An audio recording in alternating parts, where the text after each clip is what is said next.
Have another beer, buddy. Chatty chat. I think that they probably said that being shorter is advantageous. Well, they need to teach me then. There you go. So we had to poke a little fun at him. Call you Ginger Swag. Yeah. If you weren't bowlers, what would you have liked to have done instead? Anything else. Literally anything else. That's a great answer. The horse is so dead that it's on some kid's school project on a landfill already. And there you have it. No. We'll talk about that one more. Terrible idea.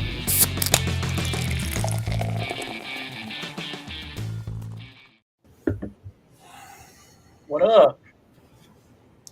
What's up, everybody? We live. Yeah, it has been a few weeks. It was an extra week. We had thought about doing one on Labor Day, but we went and bowled the tournament, and I just completely forgot about it anyway. But yeah, we wouldn't have been back.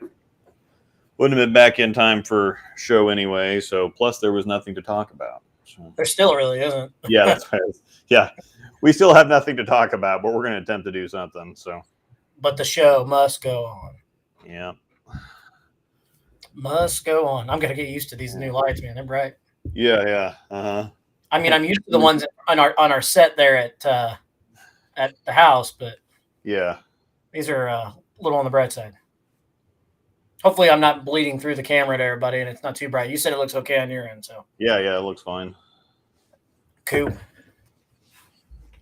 Well, So, yeah, we got- what are you drinking over there? I am drinking Shiner Oktoberfest. I hear it's kind of bright. And it There you is go. kind of funny because I mentioned last show that we still have quite a few Oktoberfests in the Perfect. fridge, and my brother's Oktoberfest should be right around the corner. So I would say that by the time the next show rolls around, that'll be a couple weeks. We won't be in October yet, but close enough. Yeah. We'll have to make that work. Yeah, So- absolutely. It'll be right around the time that I go down to Springfield for the 10K. Oh yeah. Yeah, well, actually, yeah. The next show should be the weekend after, or the Monday after Trevor's wedding. So Okay, so then it'll be the week. Yeah, the week or so 2 weeks after that is when, because the weekend after is when I go to Springfield for that. Yep. Yes, sir. But yes, if you've never had the Shiner Oktoberfest, it's delicious. What are you Have a drinking? little bit of. Trevor got me a bottle of Ardbeg, which is very Lafroigish. It's Okay. that super smoky, peaty. Angel's not going to want to get near me later. That's that stuff that's like chewing on a stick and Yeah, chewing on a stick and smoking a cigar and drinking whiskey all at the same time. there you go. So yeah, this is some awful tasty stuff, and then I've got some of the non-alcoholic stuff to chase it here later. So Is that the stuff I tried a couple weeks ago? yeah, yep. I It's remember that. different, but You tried to give me something without alcohol. I was like, what are you doing? yeah. I've been trying to back off, and of course I don't drink a whole lot anyway. It's like a couple every other day or something like that. But yeah, it just I had a couple drinks the other night. It just knocked my dick in the dirt, and so that was a couple weeks ago. And I'm like, yeah, I'm going to treat it more like a treat now, because that's the thing is I get a bottle of this stuff and it tastes so good that it'll be gone inside of a month. Yeah. And so now I should be able to have it for, just something like this. Just have one and have my little taste and move on. And some of this, I got a different bottle of the non-alcoholic stuff. I've got the bourbon replacement. Doesn't taste like bourbon, but it's good.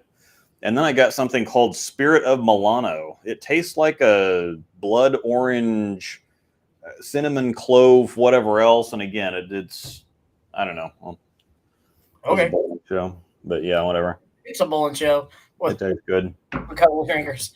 Yeah. Yes, Nico, I'm bowling Kevin's event, and I'm bowling with a friend of mine, Brent Coleman. So, looking forward to that tournament. It's going to be fun. Yeah, Kendall brings up a good point. By the way, before you get into that, congratulations are in order to you. Oh, yeah. This last week. So, Yeah, I've got to watch it though. I actually get handicapped this year, and I'm right in the middle of just completely ruining that. You got to at least keep it also, all right? Yeah, because we went. So Friday night, this is our big KCO weekend, so we're not going to bowl on Friday night. So we went and pre-bowled for that yesterday, and I had the front nine again, and for some reason, there was Baker and KU or their tryouts or whatever was going on, and for some reason I get up in the ninth frame and the entire KU team is up at the foul line just carrying on, and we're like 2 or 3 pairs over. They're just up at the foul line carrying on and whatever else, and stepping on the foul line and whatever else, and so I'm kind of waiting on them. They're like picking teams for something, and they're taking their sweet time about it. I'm like, oh, I'll just go ahead and throw. And so in the ninth frame I had it's one of those things that instead of having blinders on and, trying to pay attention to my shot through the noise, I'm focusing more on trying to ignore the noise. And I get up there and just like, oh, okay, well, that's terrible. I had a Brooklyn mixer 5-pin that got messengered. And then I got into the 10th frame on the other lane and then flat 7, and that was that. But that's your second 300 lefty? Third, actually. Third. Okay. I had the one at Westridge, and then I had my other one was in the Friday night league. Yeah, we bowled together that year. Yeah, and then this is you threw the hustle camo on that second one. Yeah, Yep. So. And which one? This one was the Summit the other night. Yeah, this was the Summit, and this is one of those ones that's too strong for me to throw very often, but it reacts good enough that it's like one of those that's just on the fringe there, and you want to keep taking it to league, and then it's like, well, it never seems to be the right ball, and it's like, well, gosh, I don't want to get rid of it because it rolls so good, but it's either too strong or a little too weak, or it's a little too sharp or whatever else, and I finally figured out what I needed to do with it to make it work, and I shot 300, 730 something, and then we were pre-bowling, I shot 7 something again, so. Not too shabby. Yeah. So my average is almost 230 on Fridays. So goodness, I need to sandbag and get that down. Finally get handicapped this year. Yeah.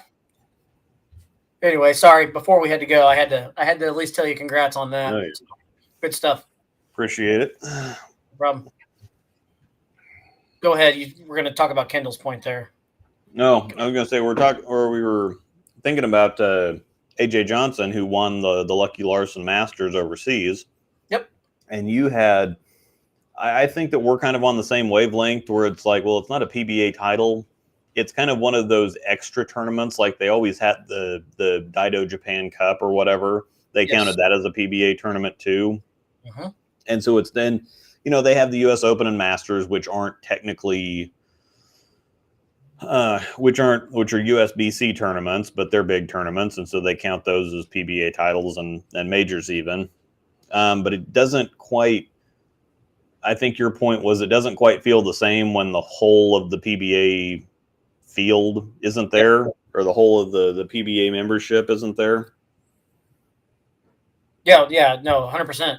It just doesn't have. Yeah, it just doesn't feel like a PBA event. I mean, your Belmos weren't there. I mean, just Brad. Let's take Brad Miller for example. He wasn't there. Bowls every event. Kyle Sherman. I mean, a lot of those guys weren't there. So I'm not going to knock the fact that he won the title. Congratulations. That in order to him. Shoot, it's a PBA title. You can celebrate it anyway. But it's just, I don't know. It's just, to me, it's not the same.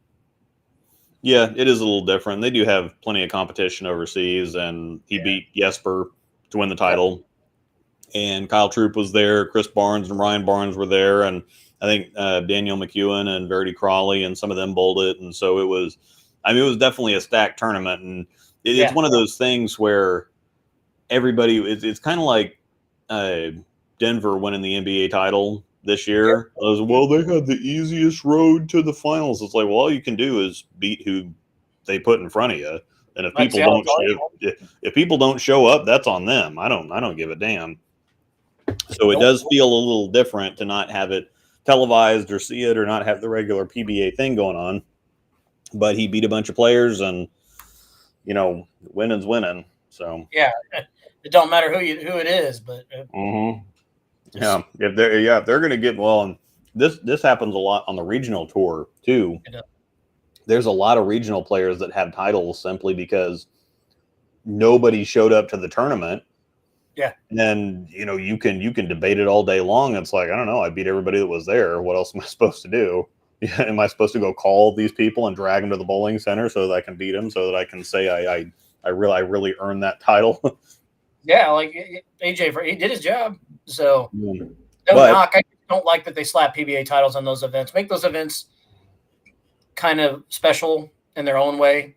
Mhm. I don't think a PBA title should be awarded in those, but it is. Well, no, go ahead. It is. So kudos to him. I mean, he got the monkey off his back in a pretty awesome tournament too. So Yeah, I would say that is a good point about making it its own special thing. Yep. Whereas kind of like, you win that event, and that event could just be that event and its own unique thing by itself. But again, there's several other ones that they consider a PBA title. Shoot, you could go bowl Kevin's tournament and almost slap the PBA title on that. Yeah, realistically. The way the field is on that bad boy. I mean, it's almost like a doubles regional is what it is. Yeah, I mean, I bowled the first year of it with Lockwood, and I did if anybody wants to go back and check it out, I did a vlog. Brad and Kyle were there. Literally half the PBA tour was there. Yeah. I mean, he talked to everybody and had them all come out. Matt Sanders was there. I can't remember. I think Butters was there too. Wasn't Simo there? Yeah, Simon was there. Prather was there. Frankie was there.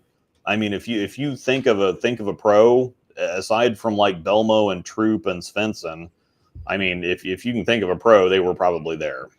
I got a lot of video if anybody wants to go back and check that vlog. But yeah, there was, a couple dozen at least full-time touring pros that you would recognize instantly.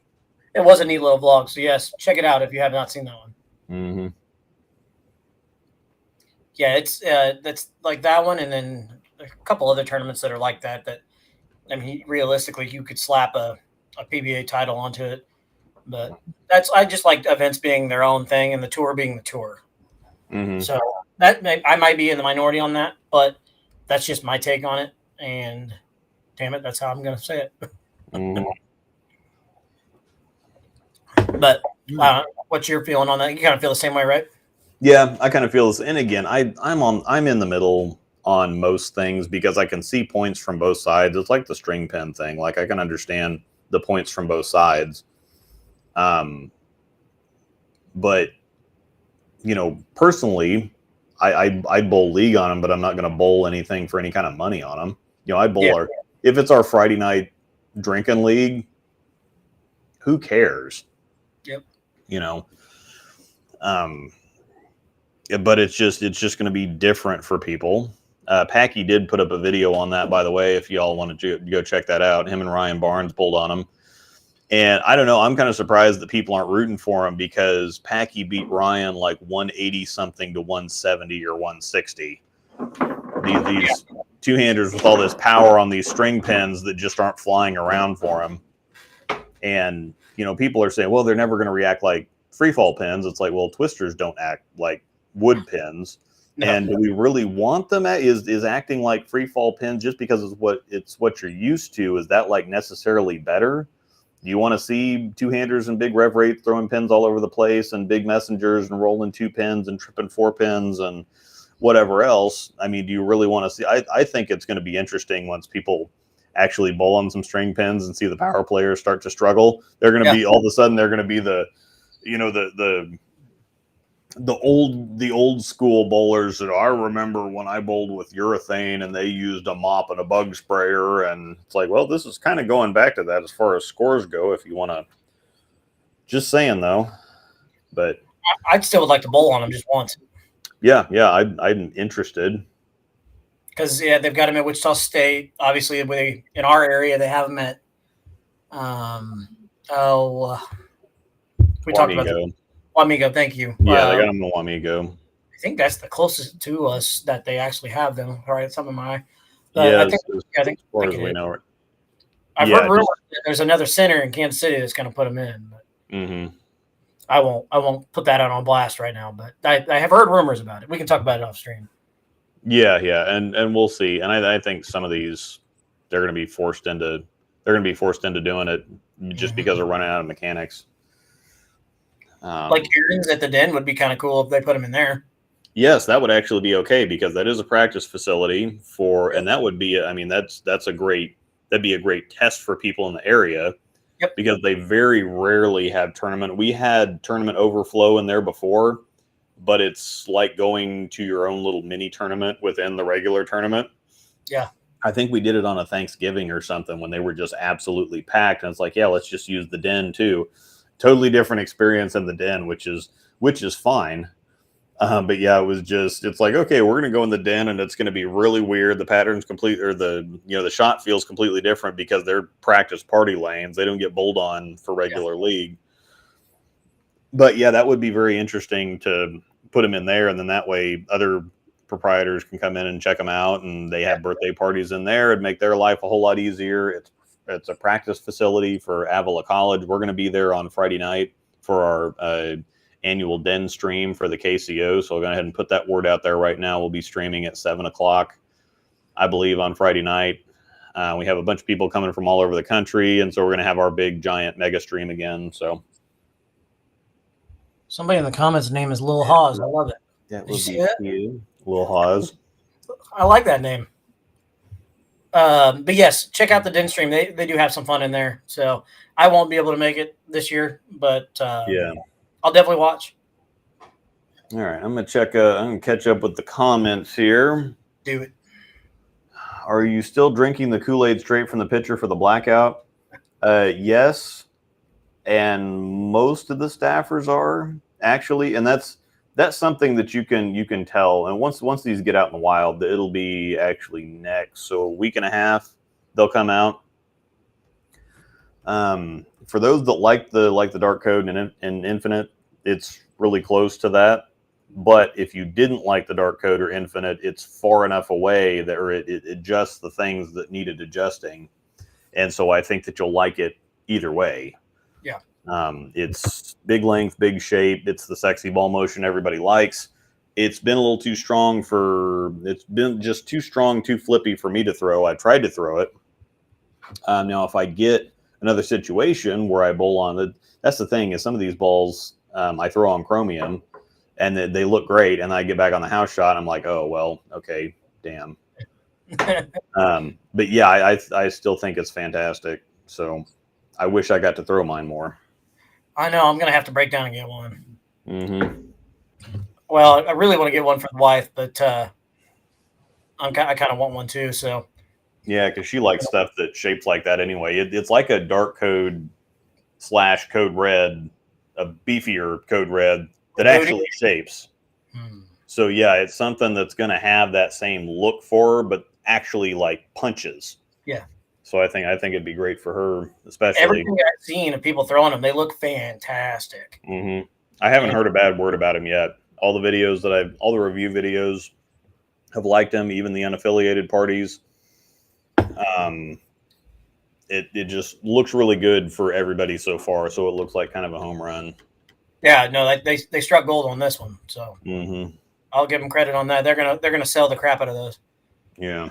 I mean, nice marketing ploy too by slapping a virtual name on it too. Yeah. The last one that had the virtual / gravity, or the last one that had that core was not good. It was the virtual. It was the gravity evolve. The spec ball.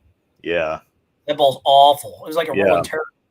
I like spec. I like it on the Crux Prime. I liked it on the ProMotion. The gravity evolve was terrible. God, Amanda's every time it hit the pocket, it looked like a wet noodle. It was just really bad because that core wants to shape like the blackout. It wants to go long and turn sideways.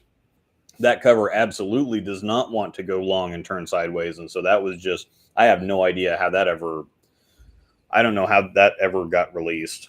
I've heard some people say they actually like them or liked them. There, Mike Vonderbrug looks really good with his, but he's got that nice little soft, slow wheel. I think for some people in certain situations, it's going to look okay, but yeah, I don't know.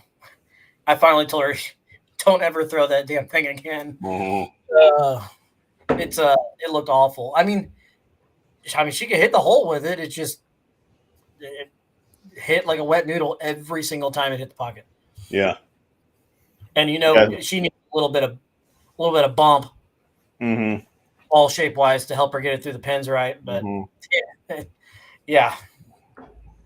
And I think you and I are Tulsa partners, but what's hot on the brain too. Tulsa partners again this year. Yeah, and we're both throwing it well for a change. So as long as things stay like this, as long as we're both throwing it good for like another month, we're about a month out from Tulsa, 5 weeks. We just got to keep it going. As long as we I'd like to carry that into to Springfield a little bit, but yeah, we need to keep it going. I think it'll be fine. That'd be really nice to have that for Swiss trios. Oh wait. I know the roster came out today, and I'm like, yeah. Thank you, Trevor. Yeah, we're all signed up for next year though, so yeah, we'll just have to give them double time next year. We'll just have to pout, and now the problem is Trevor going to get to go? Yeah, because I can go next year. It's like, it's going to be your anniversary for the rest of your life, dumbass. Yeah, and it's your first anniversary at that. Good luck with that, buddy. But if he's making money, what dates for Tulsa? Wichita's not a bad place to. Wichita's not a bad place to spend an anniversary either. Agreed. Hey, what is our dates for Tulsa? Like the 20th and 21st. Yeah, October 20th and 21st, or whatever that weekend is, of the 20th, 19, 20, 2021, 21, 22, something like that. We're bowling two teams. So yeah, 2 team events. We're bowling 9 a.m. and then 1:30 p.m. Yep. And then doubles and singles is 9 a.m. Sunday. So yeah, we do have several people from the Tulsa area that watch. So I'll put out a post when we get a little bit closer. But Zach Wilkins is joining us this year too. So if anybody is a Zach Wilkins fan, he's in our group now. Yeah, I need to send Garrett Ward something actually, because Zach needs he's going down. I think he's bowling both team events, but he doesn't have a double singles partner. And so he just needs somebody to bowl double singles with. And Garrett, the big dude that bowled with us last year. Yep. Probably talk to him again. I think Zach just wants a body, because all he has to do is get in the events. He can make all kinds of money in brackets. So I think they changed the rule too. I think in Tulsa you can actually bowl multiple singles and doubles events too. Oh, okay. I think you can. I thought that last year was the first year you did that. And that's when I told Trevor, I said, why the hell are we bowling 2 team events? We can just go bowl doubles and singles twice. Yeah. Dude, I don't even want to bowl a team event at all. Let me go bowl there. I don't want to bowl at Broken Arrow though. I don't really want to bowl at Andy B's either, but it's generally better over there. I like Broken Arrow though. I like Broken Arrow as a righty. It's not so fun now. It does look rough on the left side. Mm-hmm. I will say that it does. It definitely does. Keep going in the comments. Sorry. Yeah. Need to catch up here. You're good. Way behind, 20 minutes behind here. We're That's par for the course for us.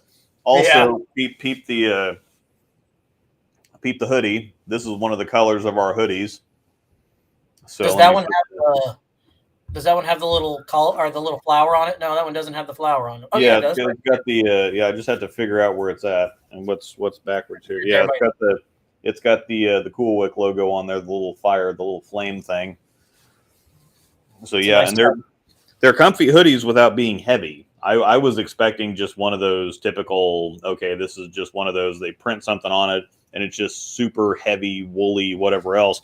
It's warm without being like heavy. It's almost it's almost like one of those fleecy zip up jackets that just doesn't have the zipper. So yeah, it's kind of nice and light, and but it's still kind of it's the perfect balance.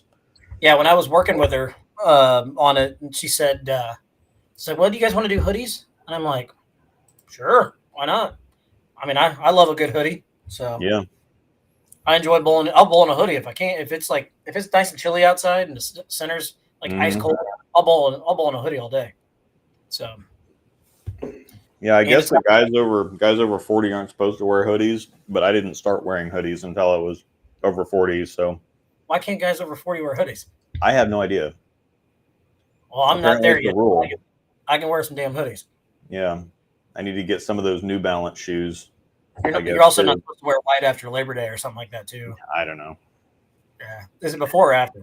Whatever, I do what I want. Is it? Yeah, it's after Labor Day, right?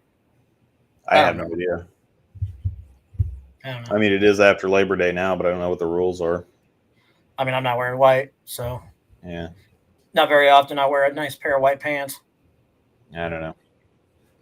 Okay, so yes, this was put in there. There's a couple of them right here. Best PBA pro without a title. Who is it now? Nick Pate. Some people, of course, mentioned Bradley as well.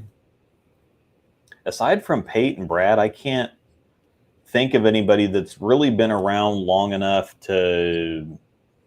It's AJ Chapman's up there. Who's that? AJ Chapman. Yeah, AJ Chapman. He has been around for a while. Don't see him on TV a whole lot, but he's. I can't think of. Oh. Yeah, I'm sure that there's a couple we can't think of, but I don't think it's anybody that's been around long enough. No. Because Sean Maldonado got one. Kevin McCune's already got one. He wasn't been around. Say what? I said he hadn't even been around very long. Yeah, it's somebody like Chris Keltzow's been on TV a couple times, but he's kind of a part-timer, so... He was bowling the tour full-time, and then he kind of dropped back this year, and he's doing... I don't even know if he bowls hardly any... I know he bowls a lot of the regionals. Yeah, he was here in Kansas City a couple weeks ago, or a month ago, or whatever. Pretty sure he's bowling all of them so he can try and make the RPI. Mm-hmm. But I'm not sure. God, that's going to kill me. I know that there's another one out there that I just can't think of, the Tangs. Well, Darren's got one. Yeah, Darren's got one. And Michael doesn't really bowl that much anymore. He throws it really good. He still bowls the tour full time, doesn't he? No, not Michael. Darren does, but Michael has a kid and bowls regional stuff, but I don't know that he really. I know they have that pro shop too. Mm-hmm. Oh, that's another one right there. Anthony Lavery Spar and Sean Lavery Spar. Oh yeah. I think Sean will get one at some point. Mm-hmm. I do. I think he'll get one at some point.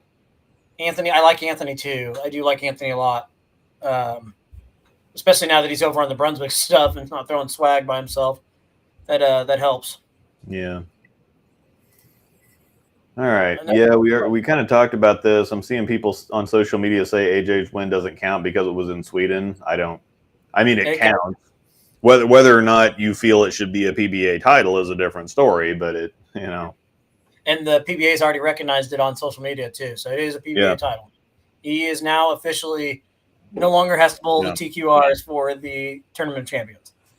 Yeah, I think that he's going to win more. So.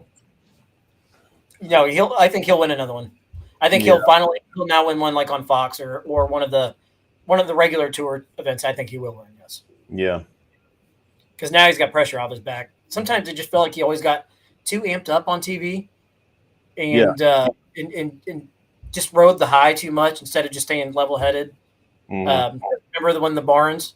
Oh, well, I'm back, baby. And Barnes says, "You're back. I'm still here." Yeah. Mm-hmm. So it's stuff like that. I know he's just trying to get in the head, but just ride the wave, man. It happened first. Yeah, you've got to have a little bit of backup. Yeah. When Barnes said that, "You're back. I'm still here." Savage. That was pretty good. I've always been a Barnes guy, so a lot of people may not like him, but I'm a Barnes guy. Yeah.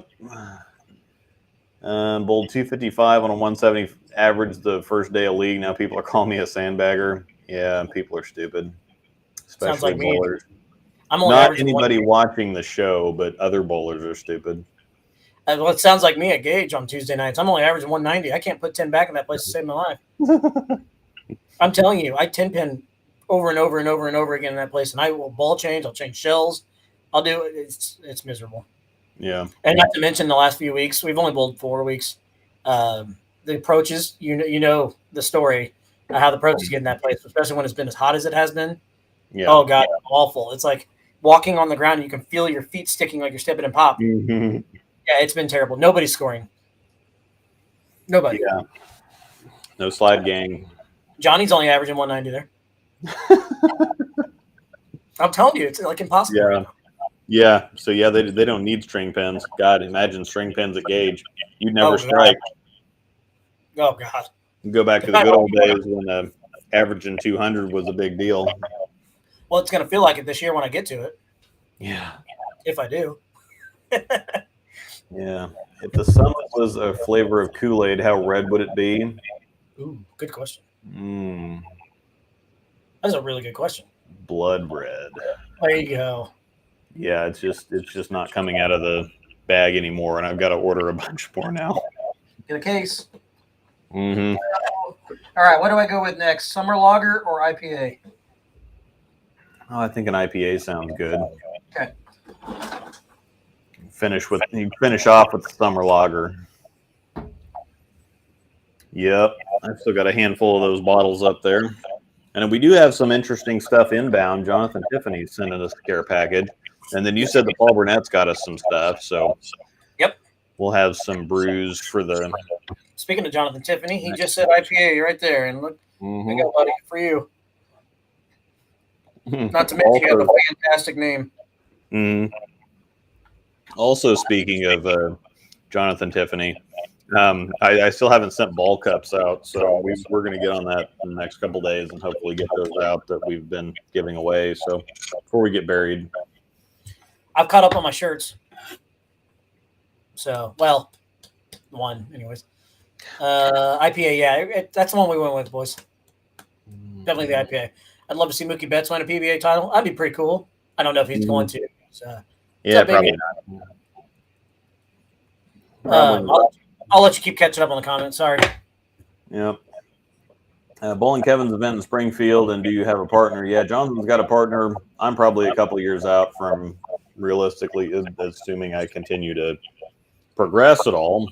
But that tournament's a little bit more competitive than something like a Swiss Trios. It doesn't matter how bad you are at Swiss Trios. Like, I don't even care. I'm just going to bowl that just because it's great.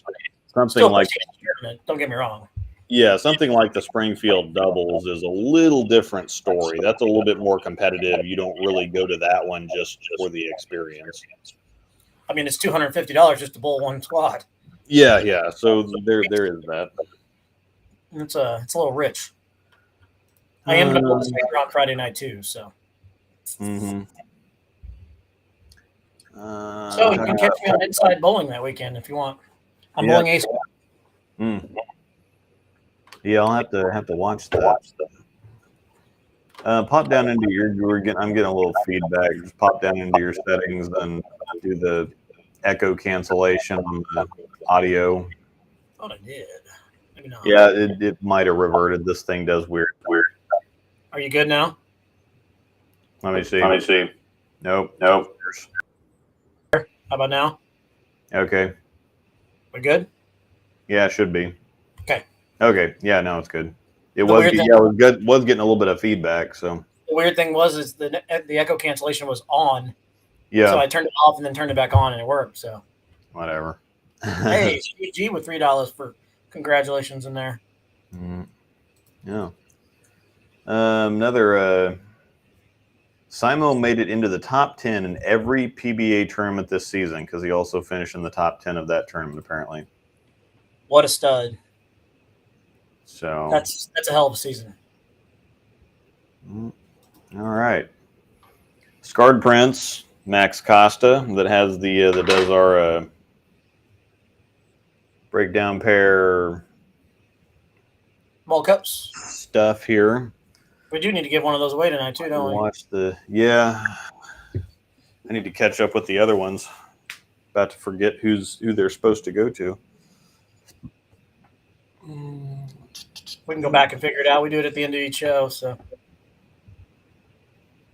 are you still catching on comments? There you go. Yeah. If they didn't award a title for the Lucky Larson, do you think that all the PBA professionals show up? If they don't put a PBA title on it, it's just a European Tour event.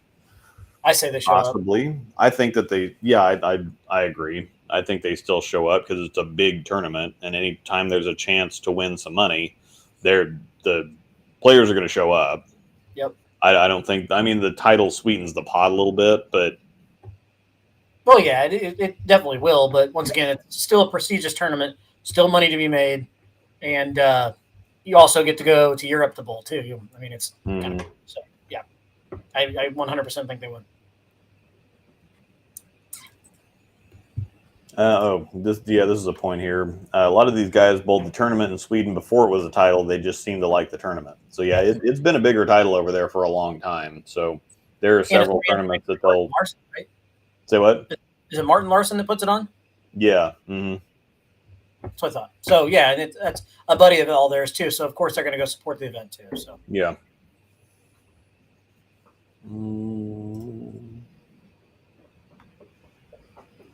My home center just switched to string pins. My game is struggling in general, but I've noticed a difference in pin action already. Yeah, you're going to notice a difference. The deal breaker for me is seeing a string knock over a pin. Now I know that right now we have pins come out of the pit and fly all over the place and roll 2 pins and whatever else, and it's there's plenty of stupid hits or watching the 1-2-4 get backdoored or something like that. So there's plenty of nonsense that happens on free fall pins, but a string knocking over a pin, if the pins are bouncing around or whatever else and they hit another pin, whatever, but watching a string knock over a pin, that's a little over the line. Yeah, I think I would have a whole lot of trouble. I'd have a whole lot more trouble dealing with that than shooting at a big 4 and having pins fly out of the pit and pick up the spare. That's just it's luck. It's complete luck. It's probably nonsense, but it's one of those things. It's what we're used to. So that's just. And they're still free fall pins though. So I mean, if they just hit something in the right spot, they can still bounce around.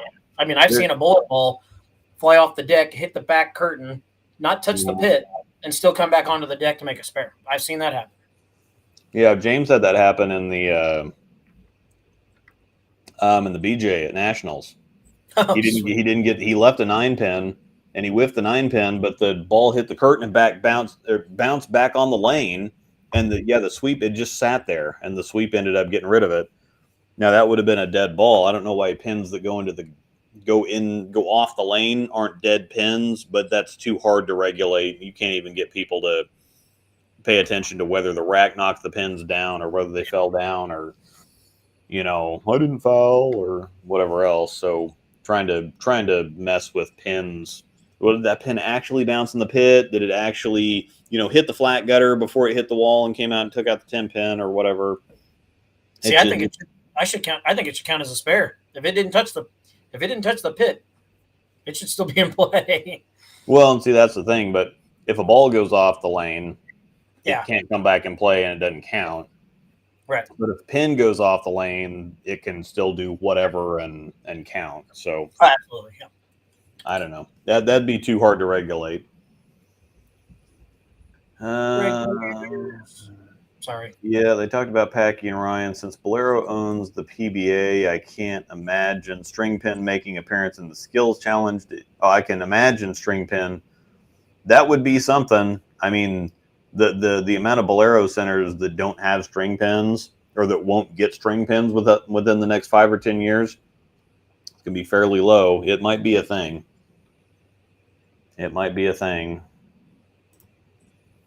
So, does the pie complement the reality? Yeah, it's cleaner, a little more defined, not as strong. So yeah, there's a little bit of overlap there, but not really. Okay. Doing a scratch draft league with people all around the country where we submit our scores, so it's like a virtual league kind of thing. Oh, that's cool. So here you go. Are you getting an Envy Tour Pearl? Yes. Sweet. Absolutely. 100% yes. Mm-hmm. Where does the blackout fit in the lineup? It's where the Infinite Physics was. It's longer and sharper than the Infinite, but it's still kind of round like that. That's the infinite physics, dark code, whatever else. That's kind of where it fits. It's not at the very top, but it's a low tier 2-ball. Oh, okay. Because it's not, I'd almost put an exotic gem as a 1-ball. Now, if I put the exotic as like a step down from a gem in the 2-ball slot, the blackout doesn't compete with the exotic. It's still even a half step to a full step down from the exotic. So, what days for Tulsa? We did talk about that. I will reiterate that though. Whatever weekend that. Let me go ahead and pull the calendar up. I got it right here. We are the 21st and 22nd. Yeah. October. Yeah, 21st and 22nd once again. On the 21st at Andy B's, 9 a.m. and 1:30 p.m. team squads, and then 9 a.m. at Broken Arrow on the 22nd, doubles and singles. We got a Cliffy Barnes sighting in here. Uh-oh. Bills or Jets? Anyone think Rodgers is going to do big things here in New York? I'm going to take the Bills tonight, but I think the Jets are going to surprise some people. Oh yeah, we got to talk about that. They're just so much. Sorry, Steve G, for the $3. I was really late getting to that. Well, 7 minutes. And you also comments. We also just got another one, $30 from Robert McGraw. Terrible person. Here's for the Breakdown Pair T-shirt, or it can go towards beer, liquor funds. Cheers to you both. Oh, wow. Holy crap. Thanks a bunch, Robert. Yeah, man. Thank you. Yeah. Definitely did not have to do that, though. Yeah. Thank you. Appreciate it. Forward to the... Shout out to Kulik for doing an amazing job on them. Yeah, wearing one of them right now. I need to wrapping the brain. Yep. Good. So yes, 21st, 22nd of October for Tulsa. Tulsa. Yep. I don't know if we're doing the sweeper or not. Let's see. Yeah, we're going to get into town on Friday. I don't know. We'll probably, if other people want to bowl it, Angel might want to bowl it. I don't want to bowl it. That's money that I could. That's money that I could save because I know I'm not going to cash in it because somebody shoots 1050. Because James shot, or who was it? Was it James that shot like 1020 or something? One of our group shot like 1020 or 1030 for the 4-game sweeper and got like third or something, or maybe that was at Southwest or something. No, I remember Riley shot like 1020 or 1030 in the Southwest sweeper and got third. No, it was the Friday night sweeper in Tulsa. Mm-hmm. But I don't remember. Managed to go nuts. That's gonna kill me now. Or James, it might have been James got second with like 1020 something because somebody shot 1040 or something ridiculous. It was a lot of handicap, wasn't it? Yeah, probably. No, not knocking anybody with handicap, but it's a big number.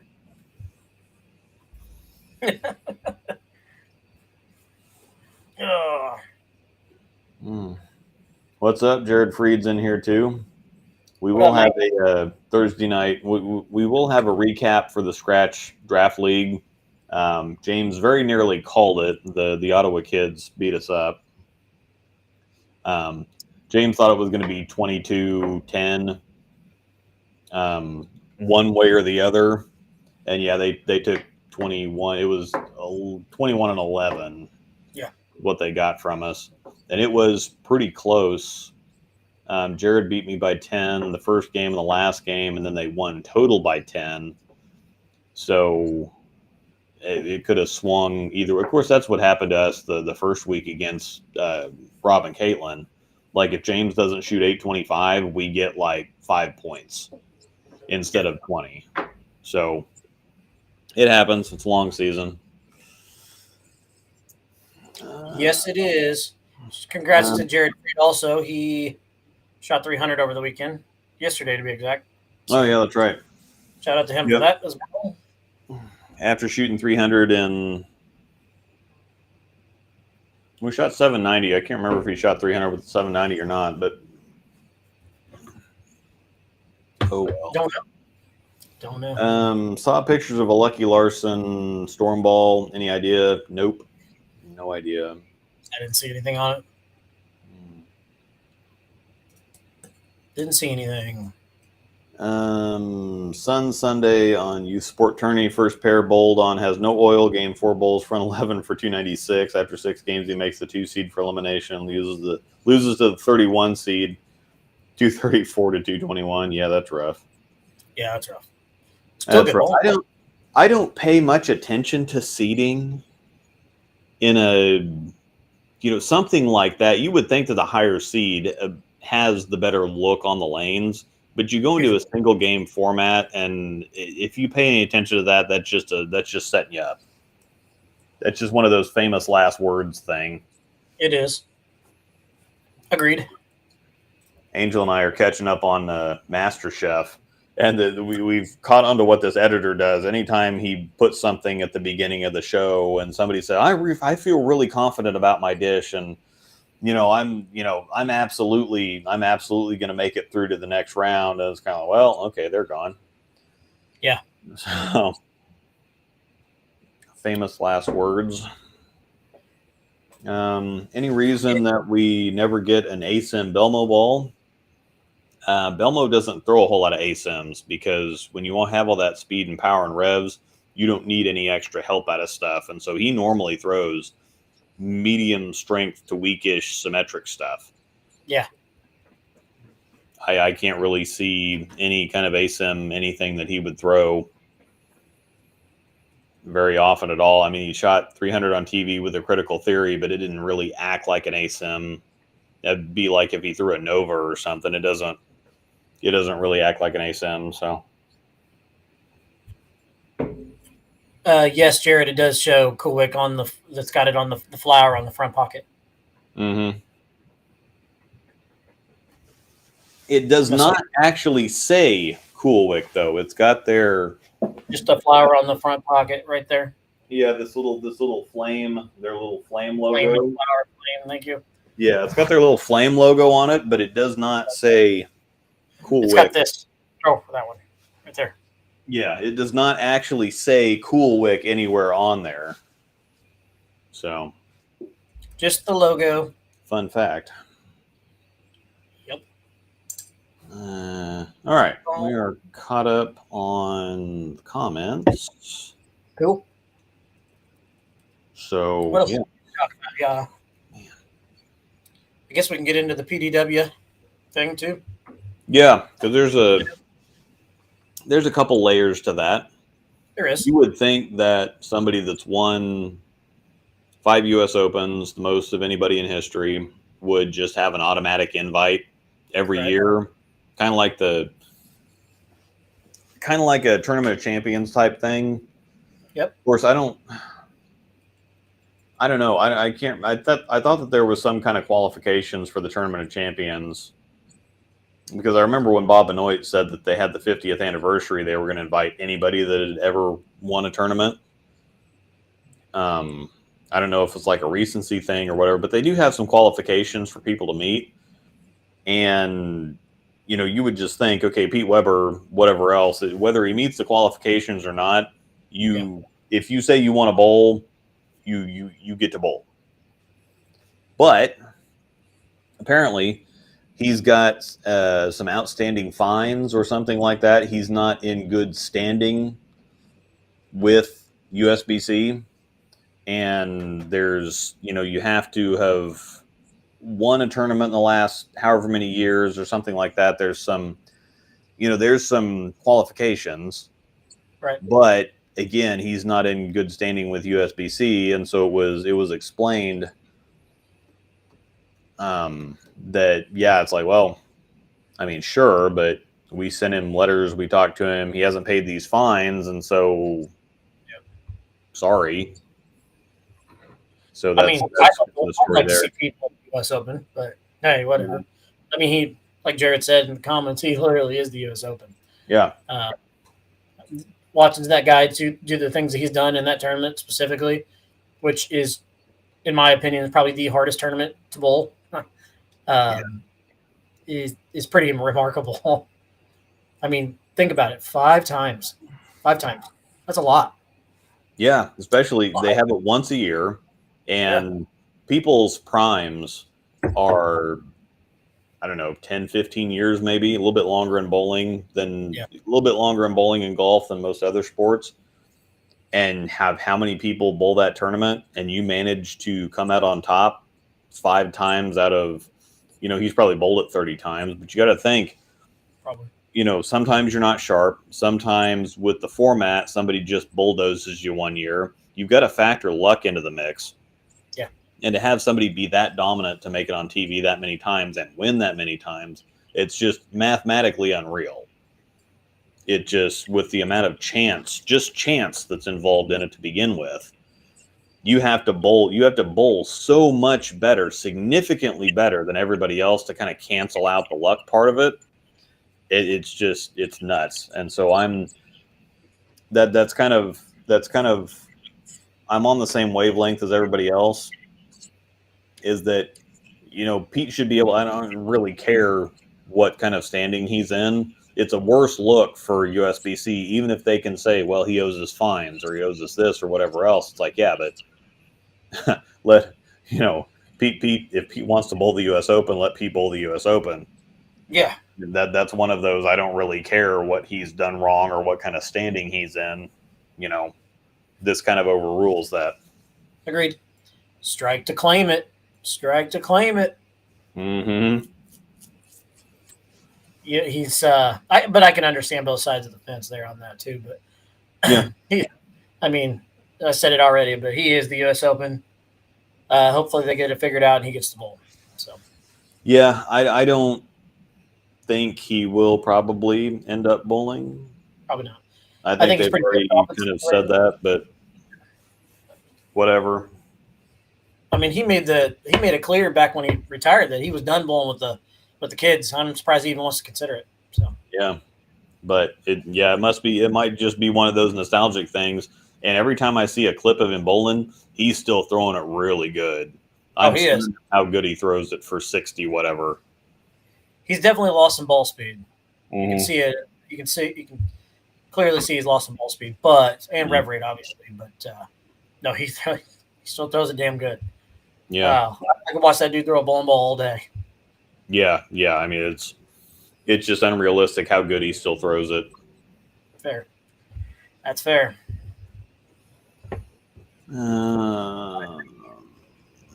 Have you drilled an eternity pie for yourself yet? No, the eternity was not good for me. One of the very few people on the planet that the ball was not good for. And so, yeah, I'm not spending money to drill a ball for a video just for it to go back in the box and try to resist dropping it in a pond somewhere. Yeah. So, yep, I will not be drilling a pie. Plus, I just need to throw the summit everywhere on everything, apparently. And the blackout. Got to the blackout. Didn't the USBC give an exemption for Mookie Betts and Jimmy Allen, who have 0 titles combined? No offense to them, it grows the sport, yet to not let Pete in. And that's the thing. I don't think that Mookie and Jimmy got an exemption for the US Open. They may have, but they're going to bring a whole lot more outside attention to bowling than Pete is.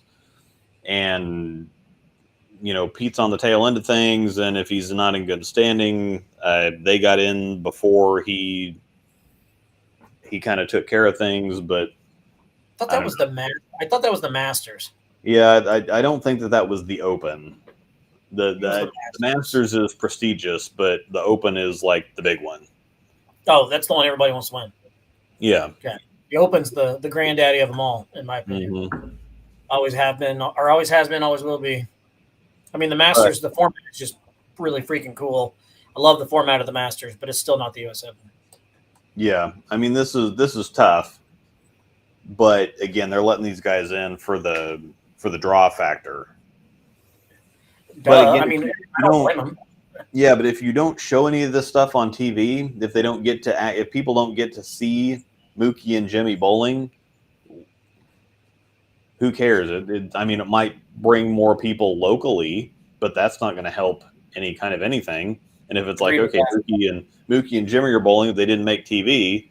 It's like, Yeah. okay, we don't care now. So it's a gimmick, but not a gimmick, but it is kind of a gimmick, and it's just not well thought out. I agree. I understand why they do it, but like you're spot on there. It doesn't make sense though if they're not being featured in some way, shape, or form. So Yeah, it's just It's hard kind to of defend. yeah, I mean, it's kind of like the. I mean, it's a point well made, and it's just hard to defend or argue or whatever else. So, regardless, and I know a lot of of people what you think, and I know a lot of people did get pissed off over it too. So yeah. I can see both sides of things. Didn't he already pay his fine so he could bowl the Senior U.S. Open and Masters this year? I have no idea. I haven't heard an update since the last thing that I heard. So I truly have no clue.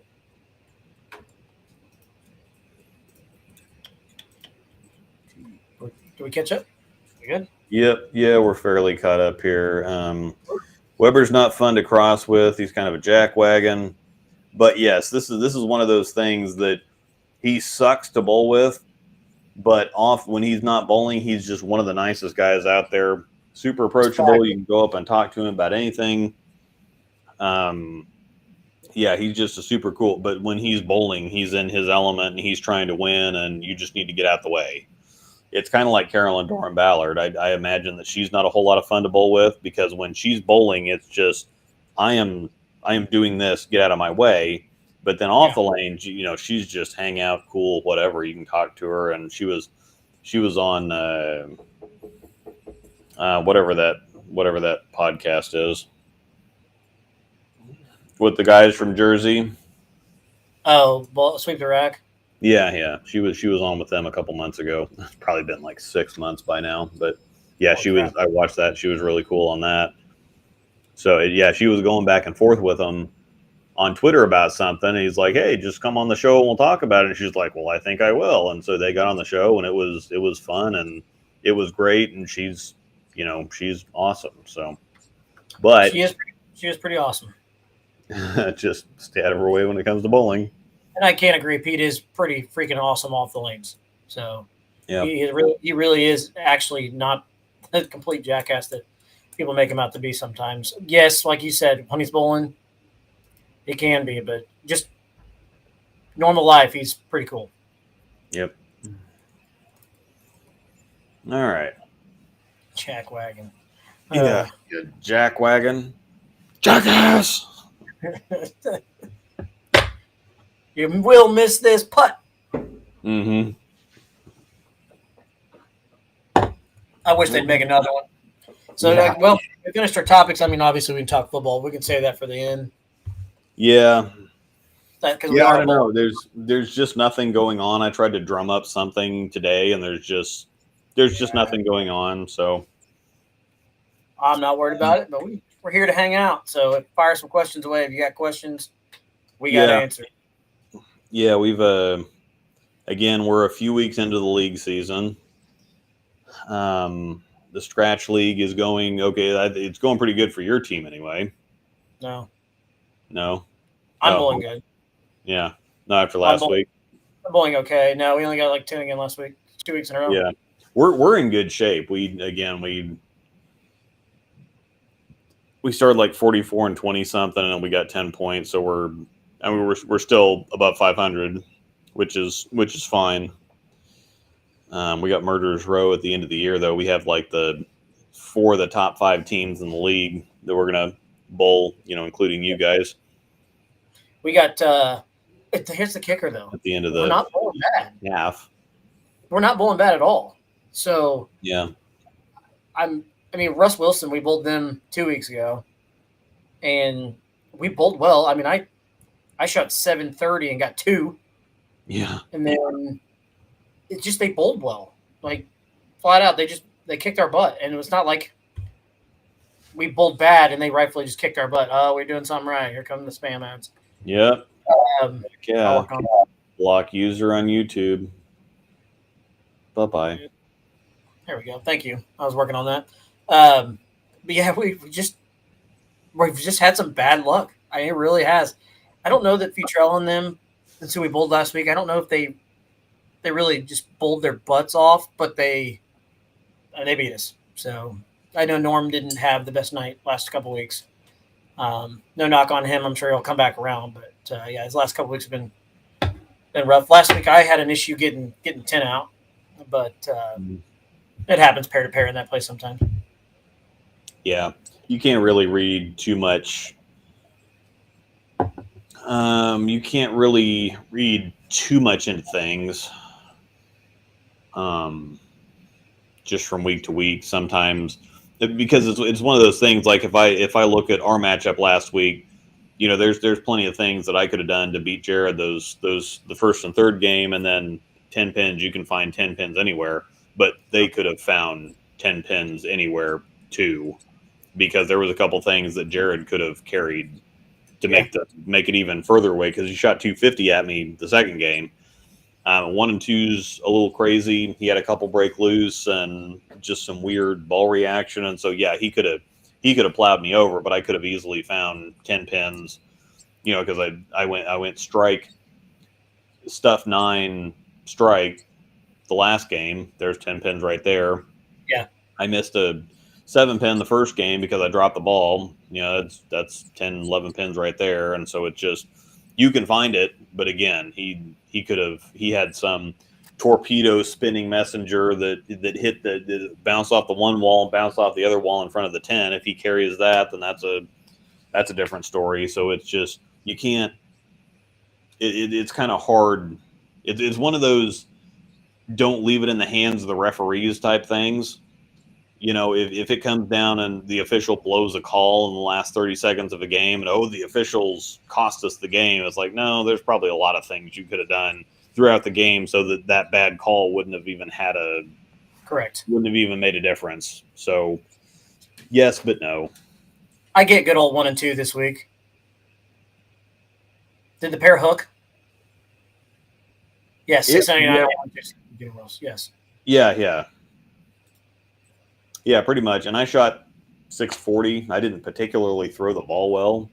I thought that he had my number anyway. And Jared, it is actually kind of interesting that, you know, I was talking to James on the preview show, and I said, well, you know, if we would like switch 1 and 2 and then 3 and 4, that'd probably be better off for us. And yeah, that would have been a thing, because Noah would have beat the second bowler.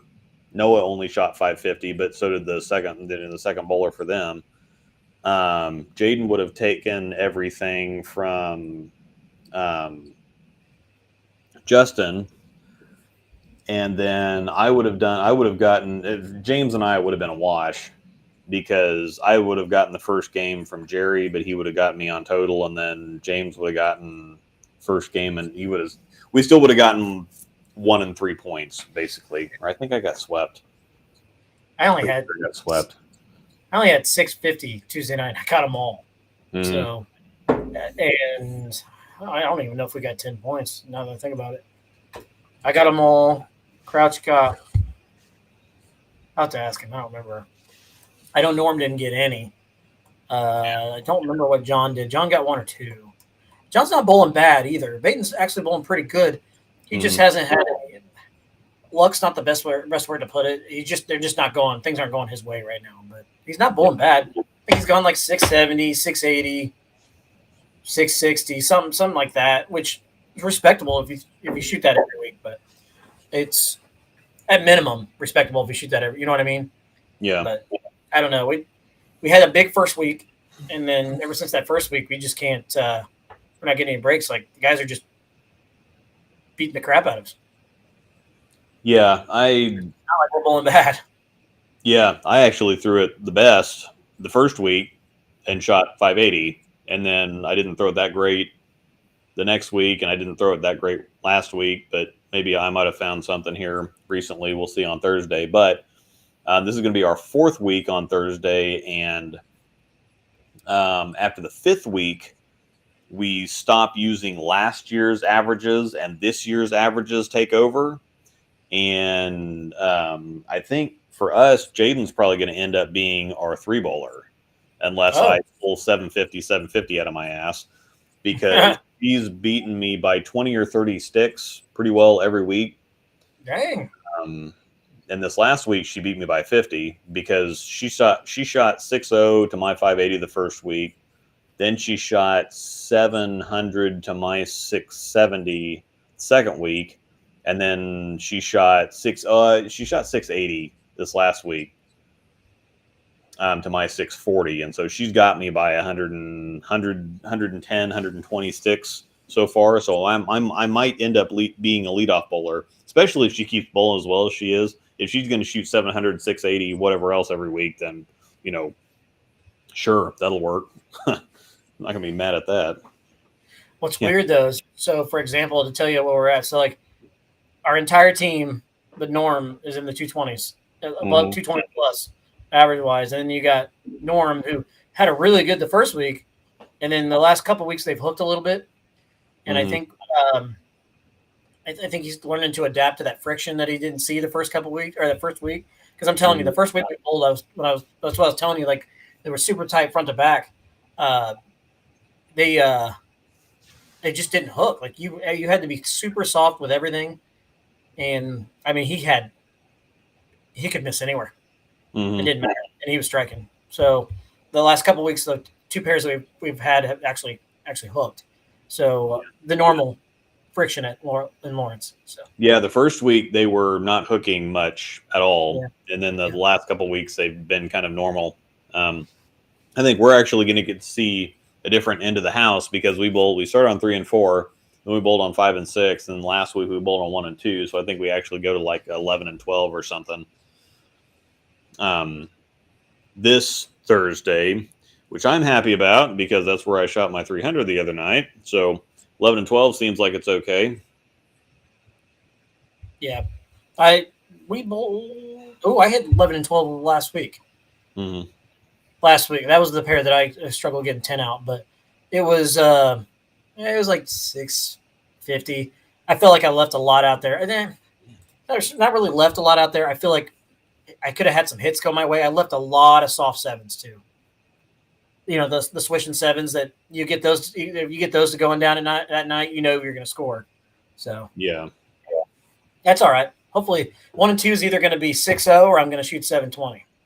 Yeah, and see, like Jared said, 699 on 1 and 2, 750 anywhere else, and I completely believe that. He threw it really good for 690, and he stayed out of trouble the first and third games mostly.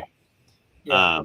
But we both got in trouble the third game, but he pulled it back and edged me out, and then he shot 250 the second game. So yeah, it probably could have been 730, 740 pretty easily. The weird thing though, the first 3 weeks of the league is game 3 for the first 3 weeks for me has been my game. Like that's the game I'm going to put up a number. It's I don't know why. Everything on the fresh seems to be 220, 220, 210, 220, and then when I get to game 3, I usually shoot like game 3 last week. I shot 279 in the 279 in the third game. Last week I only shot 230 game 3, but. The first week it was 2-0, but it seems like the last couple of weeks and that 230 the last game last week I left something in the 10th that could have easily been 240 that last game. So yeah, you shooting 240 around 240 in the game 3 every week, you're in good shape. Yeah, just because they get trashy there at the end. I've been going to the Defender Hybrid here a lot lately, late in the night, and it's kind of pretty good. I don't throw it a ton anymore. I need to do some maintenance on it. Probably need to go ahead and detox her. She's got a lot of games on it, but I don't know.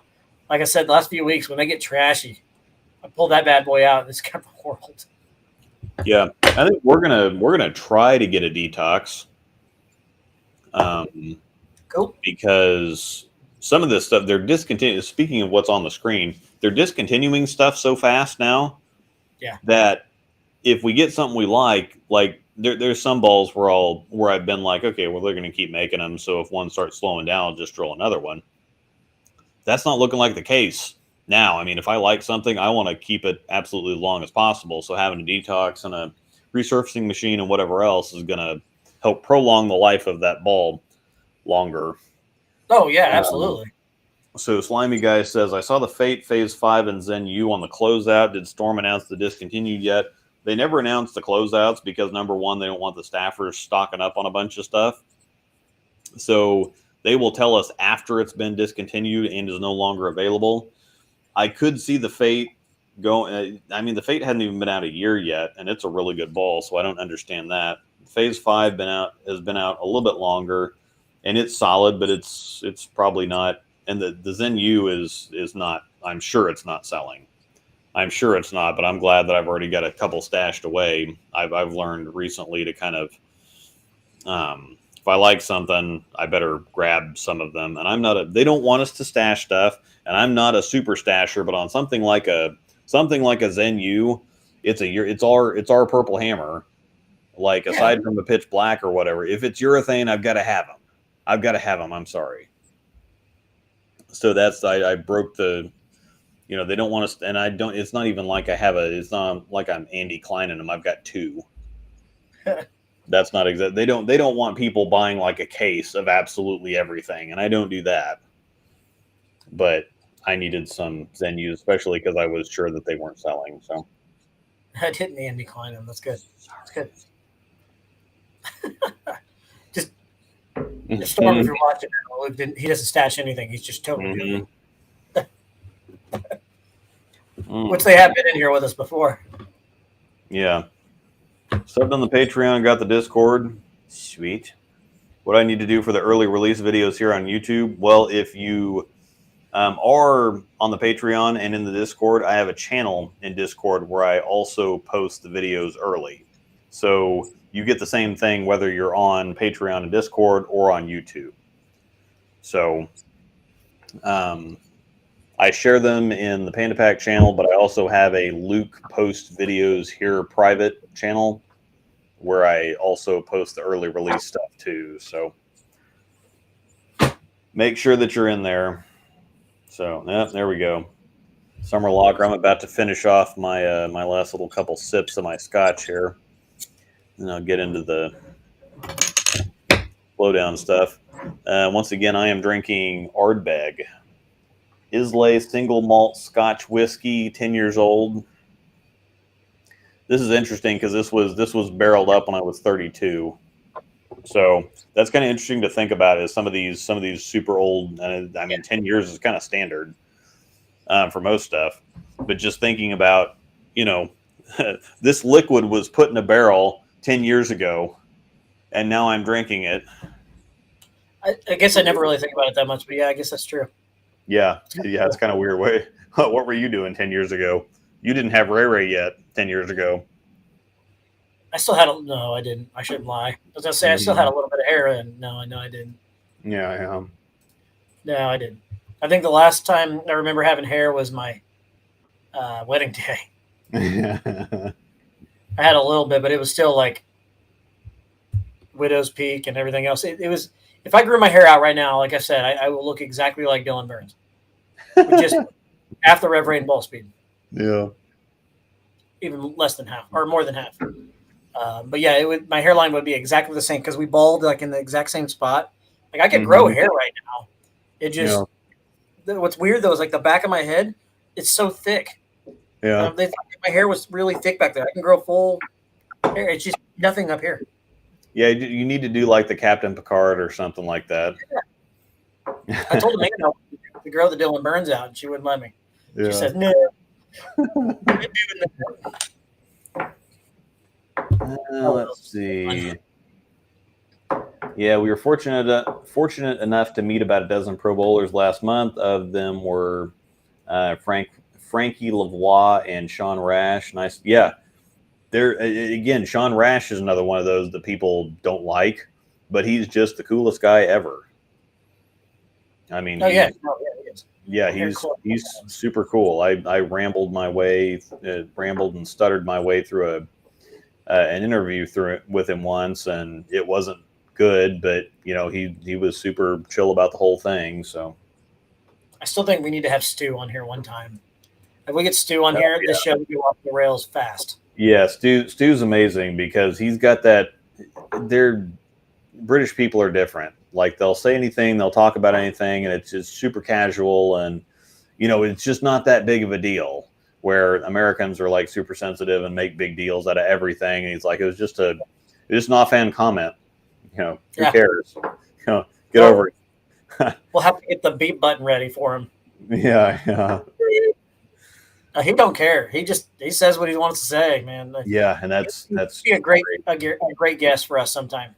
Mm-hmm. At least I think so, anyway. Yeah. I'm sure he'd do it. I want to try to get Charles Hutcherson on here too from the Hype. I really like his videos. Been talking to him a little bit lately, and he'd be a fun one to have on because we got to support our Colwick boys too. Yeah. He's not a brand staffer, so he makes videos for everything. So getting his take on some stuff would be cool. I liked his MV Tour Pearl clips that he posted up. All looks so good. So good. You were on the Beef and Barnsey once, right, Luke? Yes, he was. Luke was on Beef and Barnsey. Yeah, Stu had me on one time. I think we were talking about the Cosmos and the Infinite. So yeah, it's been about a year ago, but yeah, he had me on the show and I got to talk to him for a little bit, and we chat every once in a while, and which is freaking cool. Yeah. So, but yeah, Stu's another one of those guys that just I'll chat whoever. I mean, it's one of those just because I bowl better than somebody else doesn't mean it's like okay, whatever. Yeah. Stu was also a guest on the not really re-air, but version 2 of the Bowler Show once.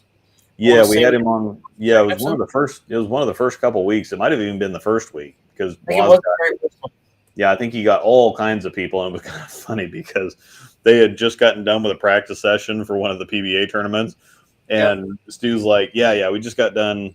I can talk for a few minutes," and I could see him in the sidebar.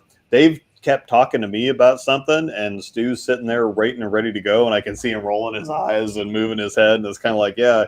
He's been in the sidebar for like 10 minutes, and I'm sure he's ready to get out of there and whatever else. But ready to ride. He's probably ready for dinner or something else. Yeah. He stuck around and hung out, and he didn't stay on too long, but that's because he needed to get out of there, I think. But yeah. We'll have to get old Stu on here sometime. I think. Oh gosh, that would that one could, like John Lander just said, that one wouldn't even start on the rails. That'd be good. Yeah. Oh. Yep, 31 300s. Third one lefty. I've got 5 790s now. That'd be really nice to kind of break out of that and get one of those done. Yeah. Overachiever. Are you still throwing your gold label? Yeah, I threw it last Thursday, and it's going to be the Summit's going to get back in there, but my gold label has still been and that's nice to now have the Summit because the gold label can be a little long and sharp sometimes. And so having the Summit that's a little bit earlier and a little bit slower, having something to work with and kind of a similar strength zone. The Summit's still stronger, but having something right there for when the gold label is just a little too flippy is nice. But yeah, it's not going anywhere. Just because I have to be stupid and ask, are you going to throw the Summit at Summit? Oh, had to do it. Sorry. Yeah. They have new lanes. I have not bowled on the new lanes yet. So, yes, it's definitely going to Summit. I don't know whether I'm going to be able to throw it or not. But if you shoot your first lefty 800 at Summit, throwing the Summit, that would be fantastic. Mm-hmm. Sorry. Just had to say it. And what is with us with the spam chat tonight? My goodness. I don't know. We're hot. We're hot tonight. It's probably because I got NFL on the title. So, it's probably their. That's true. It has been all NFL stuff. All kinds of engagement. I thought Patreon played a part in YouTube. I only got Patreon to support you guys. Yeah, it's the same. It's the same difference. Yeah. So yeah, and Patreon actually, YouTube takes 70% of the proceeds, and Patreon only takes YouTube takes 30% of the proceeds, and Patreon only takes 10%. And so yeah, signing up for Patreon, you get all the same stuff. It's just we get more of the money through Patreon. So. Make it so. See anyone roll the teal around in your area? Yeah. I have not. Is it still a mullet if you only have the long back and no short top? No, I don't. That becomes the Hulk Hogan. Yeah, the Hulk Hogan. Yeah, that's good. It does become the Hulk Hogan. I have too dark a hair for that. That's great. Let me tell you something, brother. Yeah. See anybody roll the new teal rhino? I've seen a couple people throw it a few times, but it never seems to stay out for long. I think that's much more of a tougher shot ball. It's not much of a house shot type of shape or look. It shapes and looks so much like a power torque. Mm-hmm. Like legit, it shapes and looks like a power torque. Granted, they're probably a little different, but everything I see of it going down lane, it not to mention it has the same appearance, but shape wise, it looks like a power torque. How does it skull it? Yes, that is a skull. Oh, is that the ball one from Scarred? Or I'm not Scarred. I'm sorry. What's his name? I can't remember his name now. Shame on me. Homer, Mike Lexa. Thank you. That's the one. Yeah, this is the. This was made out of a Spectre. This is my bowling pin wine stopper that I use on my whiskey bottles. There he is, right there. Oh, nice bottles. Yep. And I'm sorry I butchered that. Is that the? Does it actually have alcohol in it, or are you? No. This is completely alcohol free. This is Free Spirits, the Spirit of Milano. This is non-alcoholic Italian liqueur with notes of bitter orange, a rhubarb, cinnamon, and clove. And it's a very different taste. But yeah, the type of orange, blood orange. It tastes very strongly of blood orange. I can taste the clove. I get a little bit of the rhubarb and a little bit of the cinnamon. And yeah, it's great to just sip on, and it doesn't have any sugar in it, or it's got very, very little sugar. Didn't we try that a couple weeks ago when I was there? No, you tried the bourbon one, which I'll finish off the show with, and this one's kind of different, but it's interesting that the more the alcohol-free stuff, this is the spirit of bourbon. It's an alternative to bourbon, but you're not going to find an alcohol-free version that tastes like you're drinking Jack or something else. You're just not going to find a taste to replicate alcohol. It's just not going to happen. But they put a little bit of capsaicin in it to give you that kind of burn. Yeah. And then it does have kind of it's kind of cookie nutty. It is a little oaky, but it tastes kind of watery and not a whole lot behind it the first couple drinks, but the flavor stays with you. And so the more sips you take, the more it kind of reinforces. And by the time, you get a few sips in, that it's like, okay, well, this is a whole lot more substantial than it tasted like in the first place. And you're making me want to go upstairs and have some whiskey with alcohol in it. Yeah. Uh-huh. By the way, the wife and I have hit 785 up like 4 times already, and it just gets better and better every time. Oh, yeah. I still got to make it over there. I got a buddy from high school that I've been kind of talking to again, and he's recently gotten into pickleball because we're both over 40. But yeah, you said that they got pickleball and cornhole and whatever else, and so the darts, darts, Giant Connect 4, Jenga. No, you don't have Snapchat, do you? No. Okay, so we were over there with Trevor and them, and I posted the video of each turn, the most epic game of Jenga I've ever seen. And my 8-year-old daughter is fantastic at Jenga, by the way. I was like, where did you learn to do this? What? For as much as she goes, she's got the steadiest little damn hands I've ever seen. We're like, oh, it's falling, and she's just poking it out, boop, boop, boop. And then she just pulls it off, puts it up top. She gives you the did it. Mm-hmm. Oh, I love that kid. He's something else. If you see us in a bowling center, 90% chance that she's going to be running around with us. Just look for the little girl. It looks like me with hair. Yep.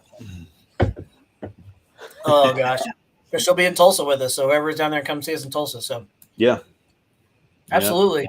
Yep. It seems like every year we go to Tulsa, we see people down there. Yeah, that come watch the show or whatever and come talk to us.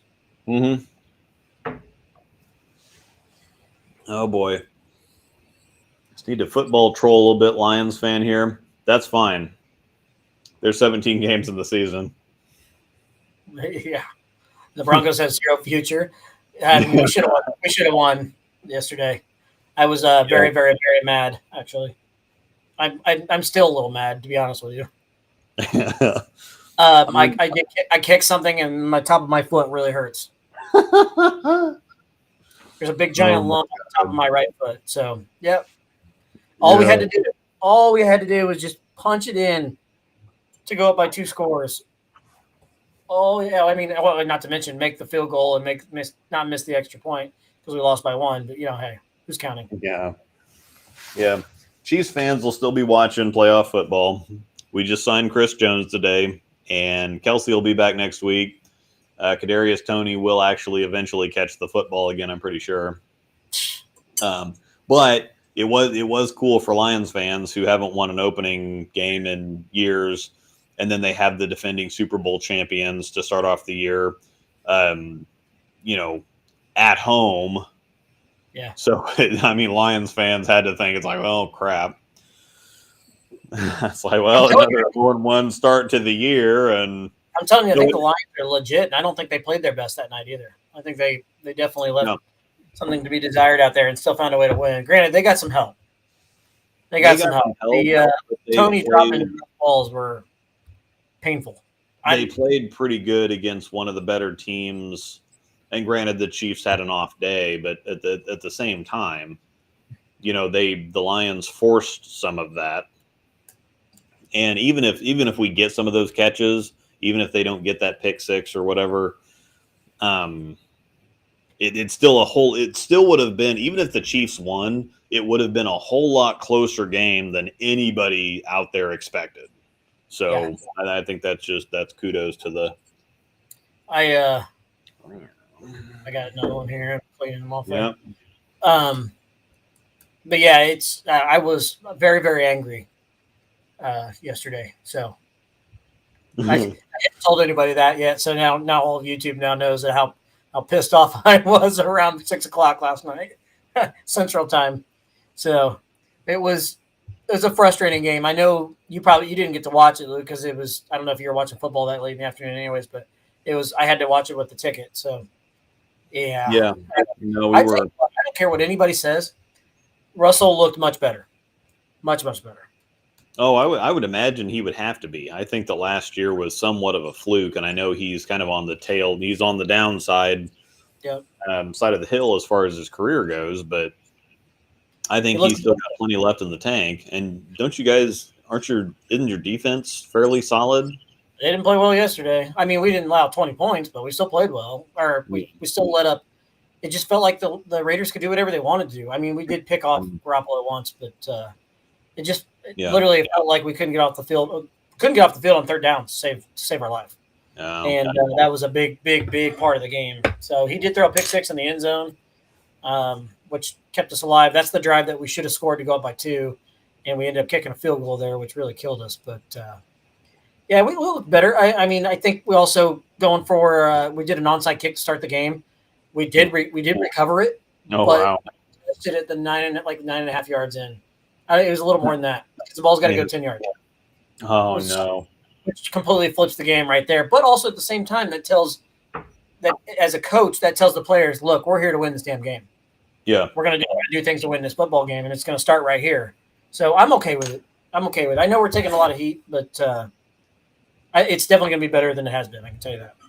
Yeah, I mean, sometimes things like that just don't work out, especially at a professional level. But just going for it in the first place kind of sends a message. So. Oh no, it 100% sends a message. I like it. I like the. I'll put the PG. I like the cojones right there. Mm-hmm. I was a little frustrated after we obviously didn't get it because you pretty much give them free points right there.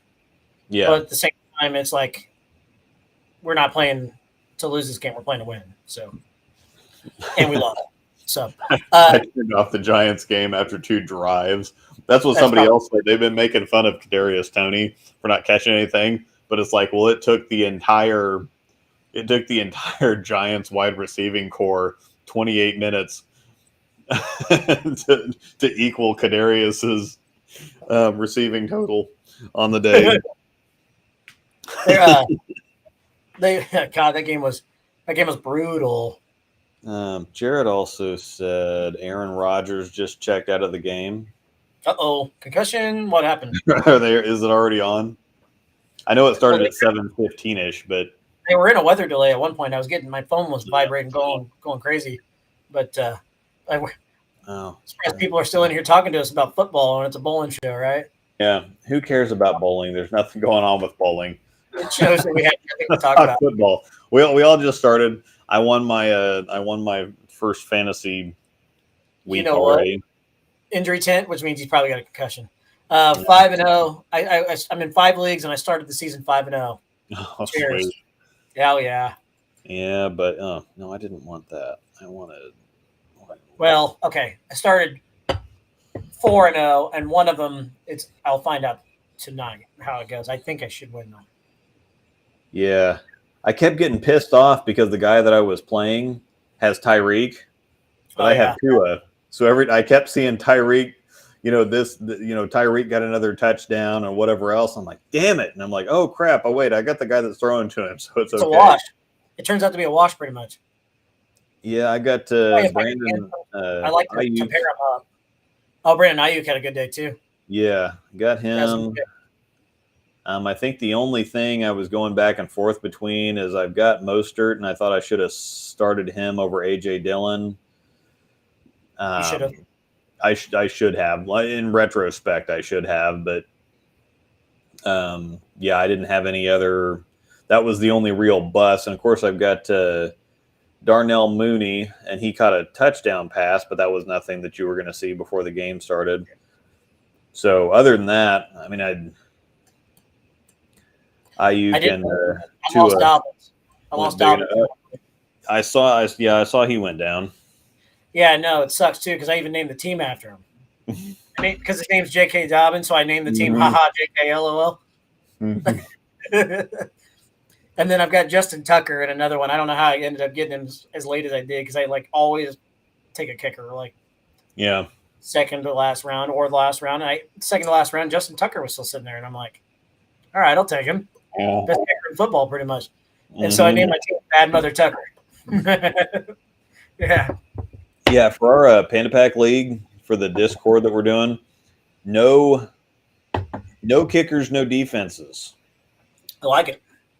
So it's 3 wide receivers, 2 flexes, 2 running backs, and a quarterback, obviously. Yeah, so just one quarterback? Or you have a super flex? Nope. 1 quarterback, normal flex, 2 running backs, 3 wide receivers, half PPR. Okay. And 1. I did pick up Cup with my first draft pick.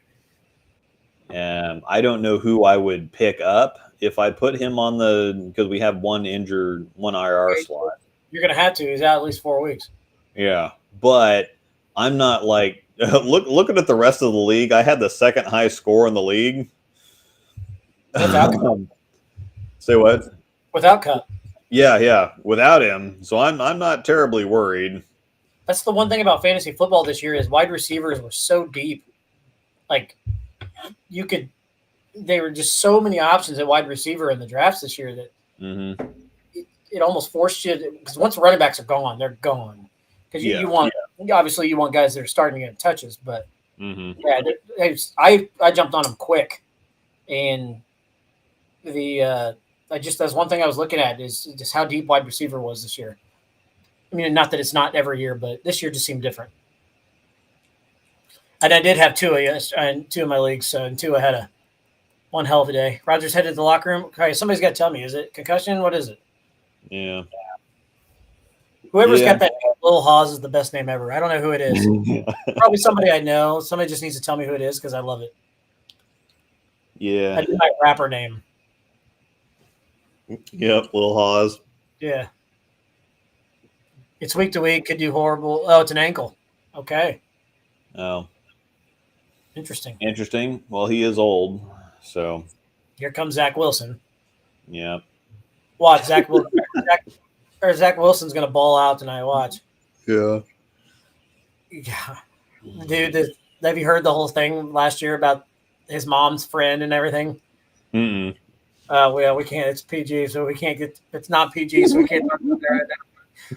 Yeah, it's Yeah, just so Google Zach Wilson's mom. just Google Zach Wilson's mom's friend, and you know where it's going from there. Oh, yeah. But yeah, I enjoyed the heck out of sitting and watching football the last 2 days. It's what I did Saturday, college football. It's what I did Sunday, and it was great up until 3:25 yesterday. Yeah. KU won again. That was the other thing that we keep getting into town for Friday Night League in Lawrence, and we're like, why is this backed up? That first light off the turnpike is backed all the way up to the turnpike gates, and they're like, what the hell is going on in Lawrence? And it's like, oh, KU football. And it's like, oh, KU football? What? Yeah. People remember they have a football team now. Yeah. Yeah. Trust me, I shouldn't say I was happy the whole time. Missouri played a not a great team on Saturday, and we did not give our best effort, and I thought a chance we were going to lose that game. If we would have lost that game, I would have been pissed. I probably would have broke something. I'm a little firecracker for those that don't know. And football pisses me off more than anything on the face of the planet. Yeah. It makes me so mad. Like, because I've got a cool little setup downstairs. You've seen it. I run 3 TVs downstairs. I need to come over and enjoy that one week. You tell me when. I'm here. Yeah. I'll cook if you come. Oh, yeah. I'll cook. Come on over. We'll drink some beers and watch some football. And play some Golden Tee or whatever else. Heck yeah. I think I might add an NFL Blitz arcade game to my downstairs. I think I might add one of those. Yeah, we went to the Pennant yesterday because Angel's brother is getting deployed again, and he's going to be he's leaving on Saturday and he's going to be gone for a year again. So we went out and hung out with them yesterday. But yeah, they were the kids were trying to play the NFL Blitz game at the Pennant. And is it the one with the 4 players? Mm-hmm. That's the one I'm getting for the house at some point. Yeah. Oh, and I did just buy a new TV and upgrading my big TV downstairs. Oh, so sweet. It hasn't come yet, but it should be here soon, so it should be even better. Yeah, so whatever week the Chiefs play the Broncos. Matter of fact, I think the first week that we play each other is a Thursday night. I don't know. I'll have to look. Now you got me curious. But yeah, we can do that whenever. You just know I cuss a lot. It's so true. I don't know. It might be the same way for the Chiefs fans if things keep going the way that they're going. They'll get better, especially with Chris Jones coming back. Okay, so Broncos, Chiefs play each other. Sorry for everybody that doesn't like listening to football. I feel bad, but hey, there's nothing going on. Nothing else to talk about. So hope everybody's bowling really well in their leagues. October 12th is the Broncos Chiefs game. It is 7:15. Okay. And that's gonna be a Thursday night. I think I'm sick and I don't want to bowl that night. Yeah. I think I just came down. Maybe we can hang out and finish the game in Wayne and Larry's or something. Yeah, I'm cool with that. I'm totally fine with that. About that. Because it's not like I've never been in hostile territory before. I'll have to wear my my Bronco head. So I've got a Bronco head. It's like a deal, and it's got the strings that go down, but I can wiggle. They're like little air pockets, and it wiggles the ears. Yeah. Where's her brother being deployed? He's going to Arizona to the border. Oh. They're being backup for Border Patrol. He's in the National Guard. Makes sense. Are they having issues down there that I didn't know about? I mean, I know we've always had border issues. No, I guess it's been kind of a quiet thing, and they've been down there ever since the election, I guess. So they've had a lot of National Guard down there trying to help with that situation. So Border Patrol kind of does their thing, and the Guard fills in where they're needed. So he'll still be in the country. But he said it's like, I'd almost rather be overseas because he's gone to some pretty cool places overseas. Now I'm getting all kinds of crap in here. I know it's Bronco fans or Denny Hamlin fans. Yeah. My wife's a Denny Hamlin fan. Yeah. How about them Raiders? Yeah. Raiders. Whatever. I know. I'm going to wear my Bronco Coolwick jersey on Sunday, but I can't because we're wearing our breakdown pair t-shirts. So Yeah. it's all right. I'm gonna wear it Saturday. That's all right. We still got about 20 minutes. So if you guys got any questions, you want to talk bowling, you want to talk football, pump them in here. Actually got 19. Yeah. Been off for a couple weeks, so the least we can do is stay with you till 8. But I know as soon as we get done here, I'm gonna go potty. I said we were doing Denny in person yesterday. Yeah, I don't care for Denny Hamlin either. Y'all need anyone for GKCO? Don't know. That's a Lou question. I don't think so yet. Did Trevor get his spot filled? Trevor needs somebody to bowl for them on Saturday because they just moved, right? He's talking to Danny Bradley. We'll see. Okay. We'll see if Danny can do it or not. We kind of already had him on standby. Okay. But we still don't know. I mean, as far as everybody that said they're coming from out of town is still planning on making it. But again, if somebody runs into delays or they have an emergency and they can't come last minute, then yeah, we'll put your name on the list. We're bowling team Saturday and singles. I'm sorry, singles and doubles Saturday, team Sunday. Mm-hmm. Speaking of bowling, you guys have any upcoming tournaments or new balls to be drilled up? I don't have any new stuff to drill up right now. I'm gonna get an MV Tour Pearl at some point. Probably a blackout at some point. Tournaments we've got. I'm going to the 10K doubles at the end of this month, and then after that, big tournament wise, I think it's just Tulsa. I don't know what you have coming up. Do you have anything? No, we got greater. We're bowling this weekend. Yeah, we're bowling this weekend. The KCO, obviously. We talked about that. After that, I think Tulsa's the next thing, unless there's unless Dave and Mike have a tournament somewhere in between these.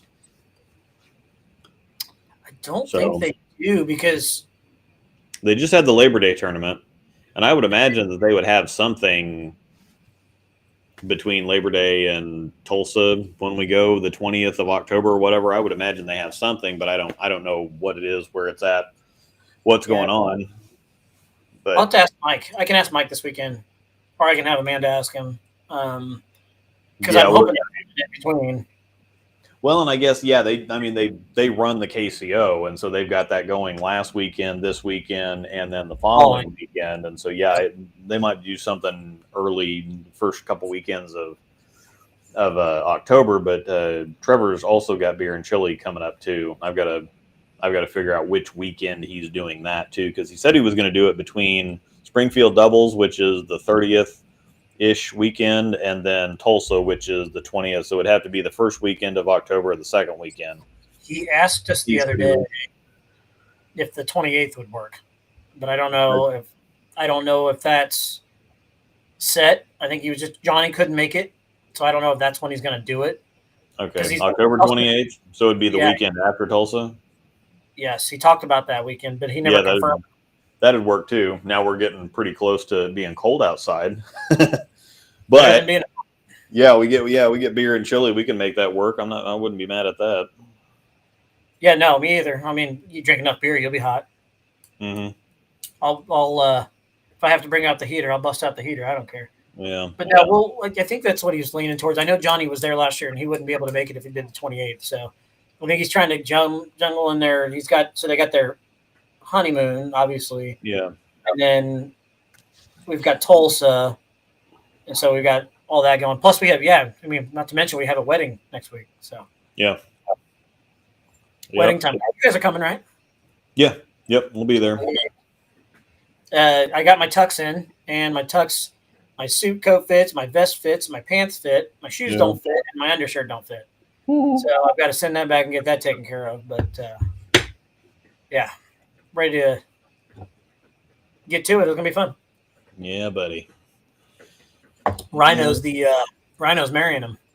Oh yeah, that's cool. Yeah, everybody here in here, you all know who Rhino Page is. He is the he's the ordained minister for Trevor Bumgarner's wedding that we're in 2 weeks. That's great. So yes, he wouldn't go to the to the bachelor party with us because he didn't want to be a part of it since he was marrying him. I'm like, dude, we're not doing anything. Like, No, we yeah, don't yeah, like water rafting. We did yeah. drink some beers, but that's about it. We drank a lot of beer. Yeah, that's gonna be fun because you know Rhino, don't you? Oh yeah, I yeah. I thought bowled a year of Linehan with him when he On his was team? going to KU. Yeah, Oh, cool. it was me and him and Eric Topham way back in the day. I'm sure what did Rhino average? Just curious. It was 230 something. Surprised it wasn't more than that, to be honest with you. That's Mhm. back when Westridge had wood pins, isn't it? Yeah. Isn't it? Am I wrong? Yep. That's what I thought. Yep. Yeah, it was 2005 or whatever, so that's been almost 20 years. Here you go. I don't understand the dislike for the Gravity Evolve. Maybe I just stink enough. I like it. It is just a bit bigger of a ball than my Phase 2, but what makes the virtual energy better? Well, the Gravity Evolve was terrible, so there's that. But It's because of the spec. It really is. well, and see, the problem is that core is very long and flippy, and that cover is very early and smooth. And so the ball never had any idea what it wanted to do. It wanted to, sometimes it wants to turn sideways, and other times it wants to just not do anything. Right. And so it was just horribly inconsistent. No, it was awful. Some people that kind of slow hook the ball were able to make it work, but it was very, very bowler specific and very condition specific. Agreed. Now, some people do like it. And there's no knock on you if you do like it. Oh, yeah. Yeah. It's just generally a poorly accepted ball. It's just not been a very, very well liked bowling ball. I think I think it's definitely the cover core combo. It really is. Sweet. 35 minutes away from Tulsa. Yeah. Who was it that came last year? Who was that?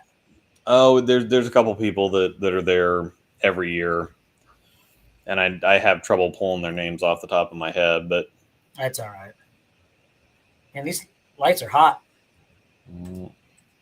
Sweating. What's been the hottest guys or the hottest ball you've been throwing? You were talking about your Defender Hybrid. Defender Hybrid, but I throw the MV Tour a lot.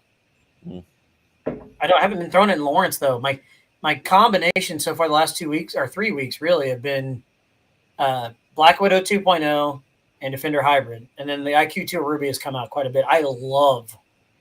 I can't say enough how much I love the IQ2 Ruby. Yep. Yeah, and I drilled one for Johnny. The other day. Yeah, shoots. Yeah. I know. He likes it too. Oh, it's real. I've been trying to tell him. He's like, "Yeah, I really want to get one of those." I'm like, "Get one." And then when he was throwing it, it's like, "I told you would love this thing, man. I told you." The other one he needs to get is an MV Tour. Mm-hmm. But I think he would actually, because he's got his game is that slow rolly. He kind of gives it the wheel. Yeah, he would like one of those too. I think he'd really like the MV Tour Pearl too. I think the MV Tour Pearl would be a good fit for him. Yeah. But yeah, the MV Tour is nasty. It is nasty. Yeah, I've been throwing mostly the gold label. The Summit has recently come out quite a bit, and if they're tough, I've been throwing the Clone. Yeah, Clone looks good too. It's very surprising. Got my Ruby pinned down. Mine is pinned above the ring too. So MV Tour seems to stand up so early. It does until you lane shine it. Let it lane shine a little bit, and it gets better. I try and keep about 2,000 on it. What's Trevor's go-to ball lately? Is the Summit that go-to for Luke? Trevor throws the crap out of the Dark Web Hybrid. Mm-hmm. Throws it all the time. Dark Web Hybrid. That mindset looks really good for him too, by the way. The one you just drilled. What the Summit the go-to for Luke? It is now, right? Yeah, the Summit and Gold Label are the two that I'm going to be flipping back and forth between. If the Summit's a little too strong, I'll go down to the Gold Label, and if it's a little too clean and sharp, I'll go Summit. Just trying to keep it simple. Somebody asked me earlier, I missed the question, but somebody asked me earlier if I throw my DNA, and yeah, I actually got that back out and shot 670, 680 with it on Friday a couple weeks ago. It's a little too strong. I mean, it's pushing it, pretty far, but it's something that's definitely still in the bag. It's another one that's probably not going to last long because nobody cares about it. I'm surprised the Summit sells because it's ugly. Yeah, it's ugly as hell. So I'm definitely going to grab a couple of those before they disappear. It's a really good ball, but yeah, it's just not going to be one that somebody's going to walk towards in a pro shop. Luke only pretty much throws the pro motions anymore when he's bowling on tough stuff. Yeah, they don't see a whole lot of use. I mean, they go to nationals every year too, and I still got plenty of those. But they don't see a whole lot of league action anymore. Still never thrown a pro motion. Never. Yep. Sweet. What was it? There was something else I was going to tell you. Damn it. I don't remember. That's all right. We're going to be testing out the new polish compound sooner or later. Yeah, whenever they're available, we still can't order them. So as soon as I can get them, I'm going to get them, but can't get them yet. So I have no idea. Seriously impressed with the reactive gloss on my clone. Looks awesome. League bag is clone, P3 and Revenant. You're about the only person I've ever heard that says they like reactive gloss. Yeah. That's okay, though. It's not top. Yeah, some people, I guess, have been fine with it. And it was fine for me on my exotic, but everything else has been terrible. So, I mean, if it crazy. Go ahead. Go ahead. Finish what you're saying. Yeah, I was going to say I think it has somewhat to do with how clingy the oil is. The different oil brands, if you can actually wipe the oil off the ball, you're going to be fine. But if it's a little clingier, stickier oil, you're just going to wipe it all over the ball, and the ball is never going to absorb it. And so, yeah. The only reactive gloss ball that I've ever had, well, one that had reactive gloss on it, is the Ruby. And we took it off of there. But, the Ruby, man, that ball hooks so much for an IQ. Yeah. And it pops quite a bit more than hard. Yeah. Yeah, I think it's the sharpest of the IQ. I think it's definitely sharper than the Emerald, and I think it's even sharper than the Gold Ball. By far. Yeah, so it's... And it digs through oil pretty well, believe it or not. Mm-hmm. Yeah, it hooks and it pops and whatever else. So yeah, it was kind of surprising. Any opportunity I get to throw it, I throw it. So yeah. How good is the clone? I'm actually really happy that it's not a UFO alert. Everybody was pretty bummed out that it wasn't the alert, but it's so good in a completely different direction that I'm kind of glad that it wasn't a remake of the alert. It's so good at doing what it does that I'm glad that it is what it is. So yeah, reactive gloss seems good in ancient centers. Yeah, that's because it's basically like finesse it or whatever that we used to use on stuff for the seniors so that they could actually get the ball down the lane. Yeah.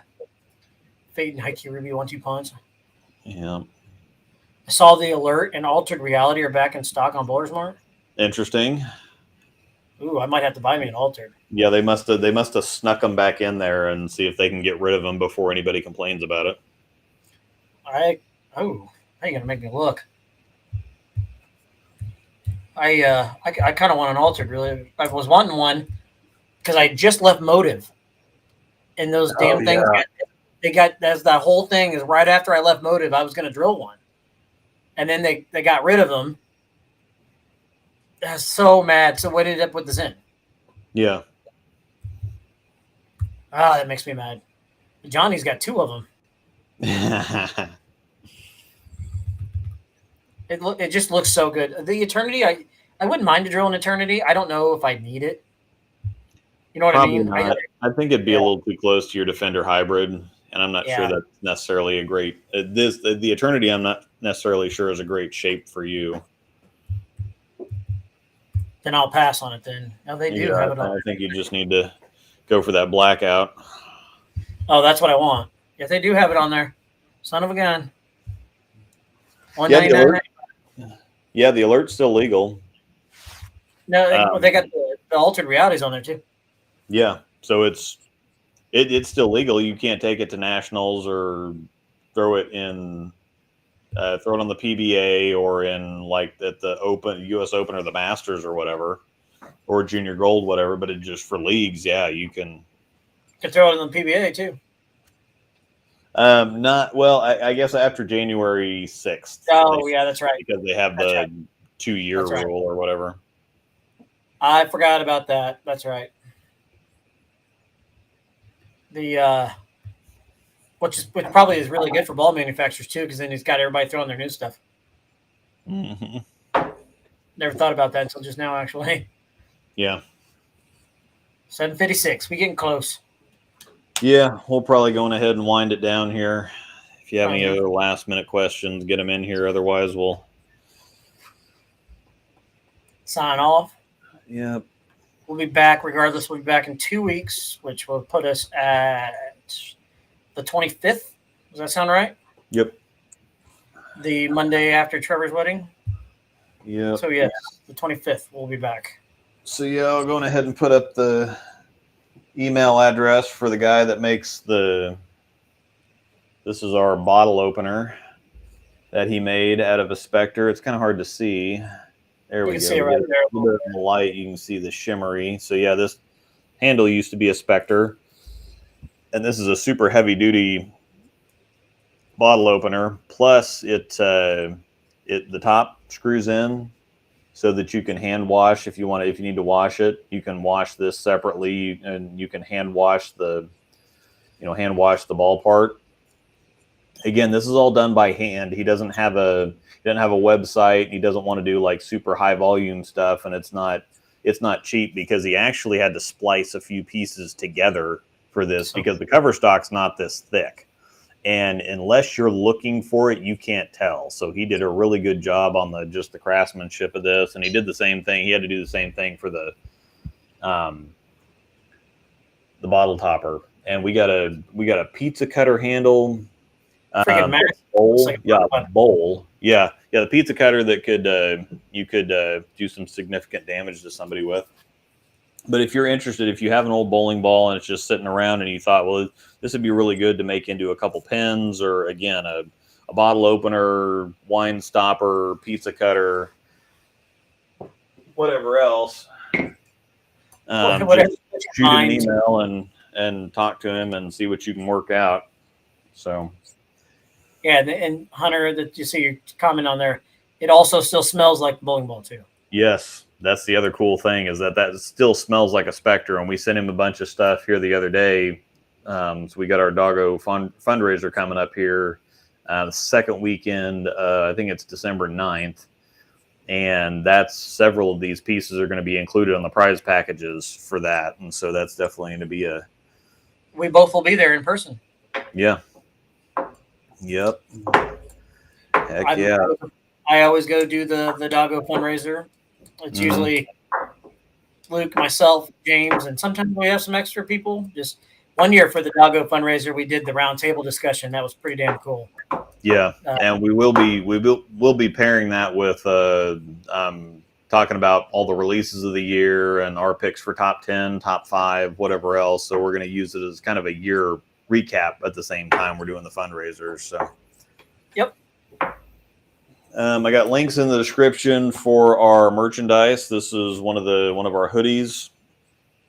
Of course, you can use our codes. One of our codes down at the bottom of the screen to get 10% off your order. We also use. We're both on staff with Turbo, or you were. Yeah, you were on staff with Turbo. I'm not. I got tired of putting the logo on. Yeah. So. But yeah, we still use Turbo stuff. You just switched to Jopo though, didn't you? Not yet. Getting ready to? Okay, James switched to Jopo, but I think you're getting ready to make the switch too because it's pretty good stuff. But I'm still a Turbo staffer, so I still use Turbo switch grips. Love Turbo. I just got really tired of having to put patches on all the time. Yeah, and then we still use Turbo grips. So I use Quad Classics, but I use black. Mm-hmm. Black grips. Yeah. Show is. So, and then if you want to send us anything, you can send it to thebreakdownpair@gmail.com if you have a longer question, or we didn't touch on something, or we skipped a question in the chat or something like that, or you just want to ask us more of an individual question, you can that's the way to get in touch with us. So, or you can just reach out to us on Facebook too. We have our Facebook group. Most of you I see in here are already in there. Mm-hmm. But somebody that you think would enjoy being in a group with us, send it. But I will holler at you. James will probably be live at some point in time this weekend. I think Hunter's one of our Tulsa guys. Oh, He's, cool. I had to jump in here and say, hey, what's up? Yeah, he's one of the lefties. Ah, okay. I'm sure if you want to watch the poll this weekend, I'm sure James will have something up. I'm sure he'll stream something. So Yeah. I don't know if you'll see us on the same pair or whatever, but cool. Yeah, what's your opinion on the pitch black picking one up in a couple days? Yeah, it's standard traditional urethane type of look, and it's been around for a while. So, yep, pitch black's pretty solid. I do like it. Yep. All right. Well, it's time. So I'm hungry. So we're going ahead and say goodbye. We'll talk to you all in a couple weeks. We will actually. I'll see you on the live stream from the den on Friday night. I will not be there. Yeah, and then we'll have our league recap show Tuesday, Wednesday, something like that. Since we can't do it on Thursday, we're going to be otherwise occupied on Thursday. And then I've got a video to launch at some point, the Blackout versus the Dark Code and Infinite. So that'll be up at some point. But otherwise... too, so we will see y'all in a couple weeks.